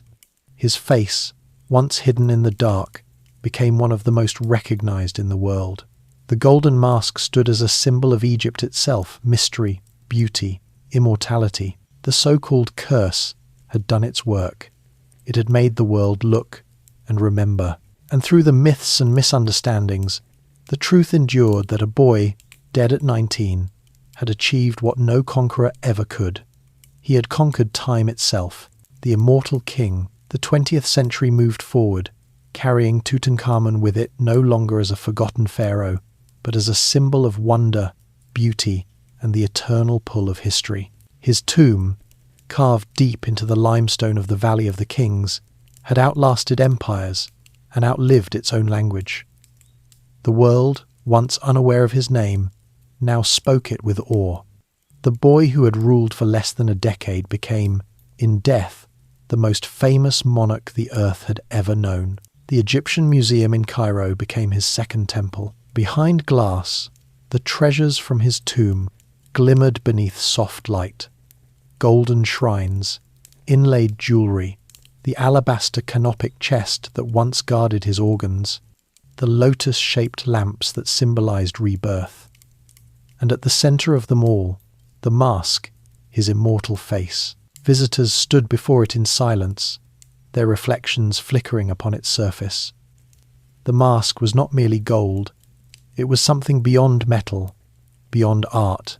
The blue stripes of lapis lazuli framed the boy's calm features, his eyes obsidian and quartz seeming to gaze at every onlooker with quiet eternity. In that face, people saw the very essence of Egypt: youth and death, beauty and stillness, humanity wrapped in divinity. The world could not look away. Tutankhamun's name became a bridge between ages. Scholars devoted their lives to studying his reign, his lineage, his world. They pieced together fragments of papyrus, deciphered scarabs, studied the DNA of royal mummies.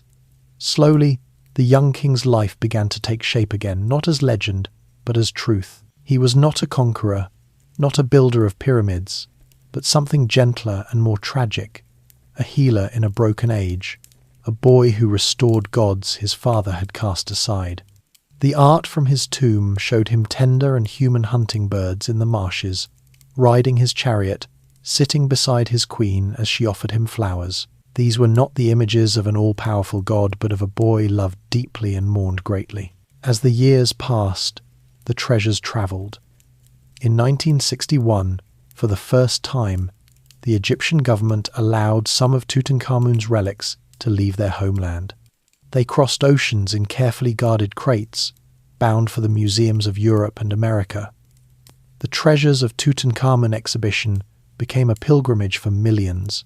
In Paris, London, New York, Tokyo, people queued for hours, sometimes entire days, to stand before the golden mask. When the lights dimmed and the display case glowed, gasps filled the air. For many, it was not just archaeology, it was revelation. Children pressed their hands against the glass, eyes wide. Artists wept.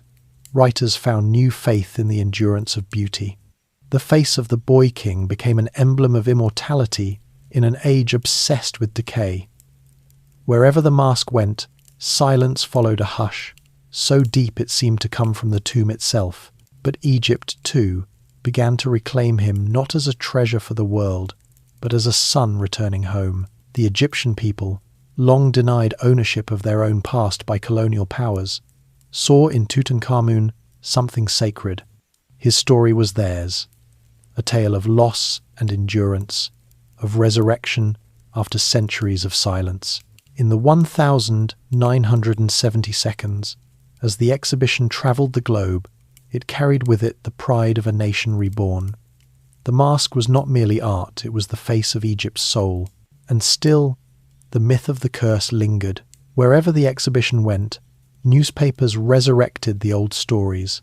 Lights flickering, museum guards falling ill, strange coincidences surrounding the arrival of the artifacts. Each time, the rumours returned. Each time, the world leaned closer. The legend had become part of the allure proof that the ancient world still breathed, still held mysteries that no microscope could solve. Yet for the archaeologists and conservators, there was no curse, only responsibility. Time had begun to leave its mark upon the relics. The linen wrappings of the mummy grew brittle. The gold began to dull. The air itself, modern, impure, filled with microscopic particles, was the true danger. Scientists worked tirelessly to preserve what 3,000 years of silence had protected. When they unwrapped the mummy in the mid-20th century, they discovered the fragile body of a young man no taller than 5.5 feet. His skull was slightly elongated, his spine curved, his left foot deformed. CT scans in later years revealed fractures, bone disease, and evidence of malaria. The world, which had made him a symbol of perfection, now saw his humanity laid bare. He was no god, just a fragile boy who carried divine expectation upon mortal shoulders. And yet that humanity only deepened his immortality. People saw themselves in him, the vulnerability behind the crown, the endurance beneath the weight of destiny. In that frail skeleton wrapped in gold lay the most timeless truth of all, that greatness is not measured by strength or conquest, but by the endurance of one's story. Tutankhamun's story endured beyond anyone's imagination. Each decade brought new discoveries. Using X-ray and DNA analysis, scientists traced his bloodline, revealing that he was the son of Akhenaten, the heretic pharaoh who had worshipped the Aten, the sun disk. They found that his mother was likely Akhenaten's sister, a result of the royal practice of intermarriage. The revelation explained his physical ailments, his frailty, yet even these facts could not diminish the aura that surrounded him. In 2005, a team led by Egypt's Supreme Council of Antiquities conducted the first full CT scan of the mummy. The images revealed that his death was sudden, possibly from an infection following a broken leg, worsened by malaria. He had not been murdered, as some earlier scholars claimed. He had simply fallen victim to the limitations of his body. And still, the mask smiled on. Each scientific revelation peeled back another layer of mystery, yet the boy king's allure only deepened. He became not merely a symbol of ancient Egypt, but of time itself, the way it erases and yet preserves. His name, once chiseled out by his successors, now adorned books, museums, films, songs. The world could not stop speaking it. In 2019, as Egypt prepared to open the Grand Egyptian Museum near the Pyramids of Giza, Tutankhamun was once again at the heart of a grand procession. After decades in the Cairo Museum, his treasures were moved carefully, piece by piece, to their new home. The golden chariots, the shrines, the jewellery, all were lifted and carried with reverence. When the mask was placed within its new chamber, under carefully calibrated light and temperature, the room fell silent. Nearly a century after Howard Carter had first peered through that small hole in the doorway, Tutankhamun's story had come full circle. The boy who once ruled a fragile kingdom had conquered eternity. The curse had become a blessing, the tomb a bridge between worlds. He had united science and myth, history and imagination, faith and curiosity. He had made the modern world believe, if only for a moment, that death was not the end. And so, the golden mask still gazes out, unchanging, serene, eternal. In its reflection, the faces of the living appear and vanish, like ripples across the surface of time. But behind the mask, the boy remains, dreaming as he has always dreamed, wrapped in linen and legend, waiting for the next generation to find him again. The Nile still flows, the desert still hums, and in the stillness of his glass case, Tutankhamun endures the immortal king, forever young, forever golden, forever watching. The return of the light. The wind moves differently in the Valley of the Kings now. Tourists come in gentle waves, cameras ready, eyes wide, climbing the same worn paths that once carried priests and mourners, soldiers and kings. Buses idle where the sacred barks once drifted on the Nile. Yet in the hush that falls near the entrance of Tomb KV62, one can still feel it, that vibration of eternity, that invisible hum that has lingered here since the first dawn of civilization. The boy still sleeps beneath the earth. The chamber, Howard Carter uncovered, remains largely untouched beyond conservation, its painted walls glimmering with the soft blue and gold of the afterlife. On one wall, Tutankhamun greets Osiris, god of the dead. On another, he is embraced by the goddess Nut, who arches across the heavens, protecting him with her star-filled body. The murals have darkened with age, but their spirit endures. They do not merely depict, they breathe. The air in the tomb feels strange, almost alive.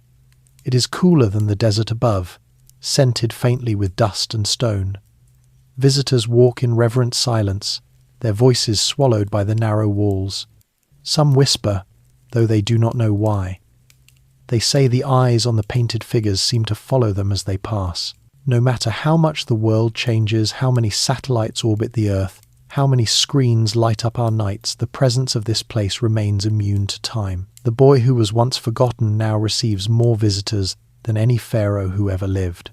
And still, the desert guards him. Each dawn, the sun spills across the cliffs in golden ribbons. It touches the ancient rock, moves down through the crevices, and kisses the very dust that once covered his tomb. It is the same sun that Tutankhamun prayed to, the same light that his father Akhenaten worshipped as Aten. The world has turned thousands of times since then, and yet that light endures unbroken, eternal. If Tutankhamun could see what has become of his kingdom, perhaps he would recognize the rhythm, if not the form. The great temples of Thebes still rise from the plains. Karnak still echoes with the chants of Amun, though the voices now come from tourists and guides. Luxor still gleams at sunset, its colonnades painted red by the fading sun. The Nile still breathes, swelling and falling with the seasons. Egypt itself has changed. Yes, but it has not forgotten. When the treasures of Tutankhamun were moved to the new Grand Egyptian Museum near the Pyramids of Giza, the people of Cairo gathered in awe. Television screens flickered across the city, showing the convoy of crates travelling from the old museum to the new, each sealed and guarded, carrying the relics of eternity. Children waved flags. Elders watched with pride. It was not merely an event of archaeology, but of resurrection. At last, the boy was coming home again, his story complete, his spirit enshrined in the heart of modern Egypt. Inside the museum, architects had prepared a room unlike any other, a sanctum built not for worship, but for wonder. The lighting was soft, the air perfectly measured. When the golden mask was placed in its case, the room fell silent, as though the gods themselves had paused to look. The reflection of the mask shimmered against the glass, its golden surface glowing like a captured sunrise. There it stands now, Tutankhamun, eternal, serene. The visitors who file past may not know the full history, the rise and fall of his dynasty, the struggles of his court, the tragedy of his youth, but they feel it. In the quiet hum of the museum, in the faint glimmer of gold beneath the light, something transcendent moves. The boy's story has become something greater than history. It has become a prayer in motion, a memory that the world itself refuses to release. The scholars continue their work. DNA studies, CT scans, facial reconstructions, they all bring new understanding to the boy king's life. They reveal the weakness of his bones, the sickness that plagued him, the wound that ended his days. They tell us what kind of sandals he wore, what foods he ate, what music might have lulled him to sleep. They turn mystery into data, and yet, even with all that knowledge, something remains unknowable. The expression on the golden mask, calm, almost compassionate, belongs not to science, but to eternity. It is the face of someone who has accepted both life and death, who has seen the limits of power and found peace beyond them. It is the face of a child, a ruler, and a god all at once. Historians call him Tutankhamun the Restorer. To Egypt, he is more than that. He is Tutankhamun the Remembered. His short reign restored not just the gods of Thebes, but, across millennia, the world's faith in beauty and mystery. Every few years, new discoveries still emerge, hidden artifacts, old documents, fresh insights into his family. But none have altered the simple truth that has always defined him. He was a fragile boy who bore the weight of the divine and, in dying young, became what all pharaohs longed to be eternal. In this way, he achieved what no conqueror ever did. He transcended power, he escaped oblivion, and so, when the last light of day fades across the cliffs of Thebes and the valley grows quiet again, one can almost imagine the procession of his spirit moving through the field of reeds, sailing with Ra upon the solar bark, laughing among the stars. The golden rays of the sun ripple across the sky, and his name is whispered on the wind that sweeps the desert, the eternal legacy. The desert never forgets. It buries, conceals, tests, but never forgets. Long after empires crumble and languages fade, it remembers what it once guarded beneath its golden skin. And so it is with the story of Tutankhamun the boy king, who slipped quietly into death, only to rise again across millennia, illuminating the modern world with the glow of his afterlife. A century has passed since Howard Carter first lowered his candle into the darkness and glimpsed wonderful things. In that time, humanity has changed beyond recognition. Machines have flown beyond the atmosphere, men have walked on the moon, entire civilizations have risen from ruins and vanished again. Yet the discovery of Tutankhamun's tomb still stands as a singular moment when the ancient and the modern touched hands. It is a moment that endures because it speaks to something deeper than curiosity. It is not merely the story of an archaeologist finding a tomb. It is the story of the human spirit reaching backward through time to remember what it once was, divine, ambitious, fragile, and eternal all at once. In Egypt, that memory is everywhere. The name Tutankhamun graces schools, ships, hotels, museums, and the dreams of countless children who gaze upon his golden mask. His face, serene and calm, has become the face of the nation's soul, a reminder that even in the midst of change, there is a continuity that cannot be broken. On the walls of the Grand Egyptian Museum, his his story is told anew, not as myth, but as inheritance. The boy who once restored the gods is now restored by his people. Visitors enter through halls bathed in amber light, the air faintly perfumed with myrrh and cedar, the echoes of recorded hymns humming softly through the corridors. In the central gallery, where his treasures are displayed in perfect order, the golden mask stands upon a pedestal of black marble. The lighting is subdued, as though day itself hesitates to intrude upon the sacred. Around it are the artifacts of his reign, his jewellery, his thrones, the daggers he once wore, the sandals whose soles still bear the impressions of his small feet. When one looks closely at those sandals, the mind wanders to the boy himself, not the god, not the legend, but the human being. You can almost imagine him walking the palace halls at dusk, the sound of his steps muffled by woven mats, the scent of blue lotus drifting from the gardens. You can imagine the weight of the crown upon his head, too heavy for his youth, and the quiet longing in his eyes as he looked beyond the walls of Thebes toward the horizon he would never reach. He had been born into turmoil, burdened by a dynasty's sins, shaped by gods he barely understood, and yet, through grace or destiny, he became the symbol of restoration, the healer of a broken faith, the reconciler of sun and shadow. The true miracle of Tutankhamun's story is not the gold that surrounds him, but the endurance of his humanity.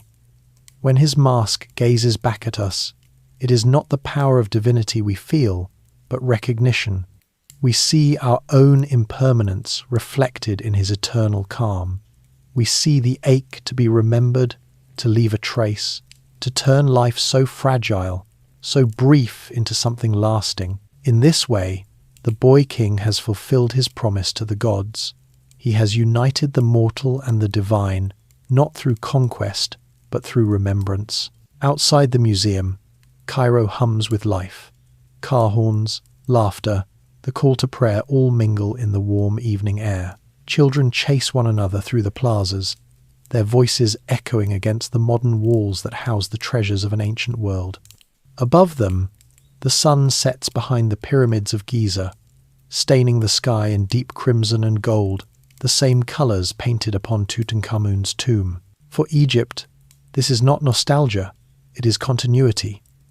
The same sun that touched the king's face in life still shines upon his descendants. The same river that carried his funeral bark to the Valley of the Kings still carries fishermen and ferries today. The gods may have changed their names, the cities, their forms, but the rhythm endures. In the valley itself, the tomb remains a quiet, guarded chamber that still holds a fraction of its original wonder. The painted figures on its walls are fading now, their blues and yellows dimmed by time, but their gestures remain unchanged. Tutankhamun stepping forward to meet Osiris, guided by Anubis, crowned by Hathor. The imagery was never meant to freeze a moment, but to eternalize a motion, the soul's passage from darkness to dawn, and that motion has never stopped. Each generation rediscovers him in its own way. In the 1,930 seconds, he embodied mystery and fear, the curse that haunted men who defied the gods. In the 1,960 seconds, he became a symbol of beauty and lost innocence. In the 2000s, he became the face of science's triumph over myth, the story of how DNA and X-rays could resurrect truth from dust. And now, in the digital age, he lives again in virtual reconstructions, holograms, and exhibitions that travel to corners of the world the ancient Egyptians never imagined existed. The boy who once knew only the edges of the Nile now touches every shore, and still, beneath all the spectacle, something remains sacred. When visitors stand before his mask, when scholars kneel beside his sarcophagus, when the desert wind sighs across the cliffs of Thebes, that same ancient presence stirs the echo of eternity, the memory of the god's breath upon creation. It is said that every night, as the sun sinks into the west, it descends into the underworld to battle darkness and rise again at dawn. The Egyptians believed that in this nightly journey, their pharaohs sailed with the sun, guiding it with their light. Perhaps that is why the stars seem a little brighter over the Valley of the Kings, because somewhere among them, Tutankhamun still sails, still keeps the dawn alive. In the end, his story is not one of gold or curses or archaeology. It is the story of how the human heart endures, how it longs to be remembered, how it seeks beauty even in death. Tutankhamun's immortality was not bestowed upon him by gods or kings, but by those who chose to remember, to speak his name again after 3,000 silent years. And that is the truest kind of resurrection. The desert will continue to shift. The Nile will continue to rise and fall. And centuries from now, when the languages we speak today are forgotten, the face of the boy king will still gleam beneath the Egyptian sun. His name will still be whispered by those who stand before his mask, and the same wonder will still fill their hearts. Because Tutankhamun was never truly buried. He was waiting for us to remember the light.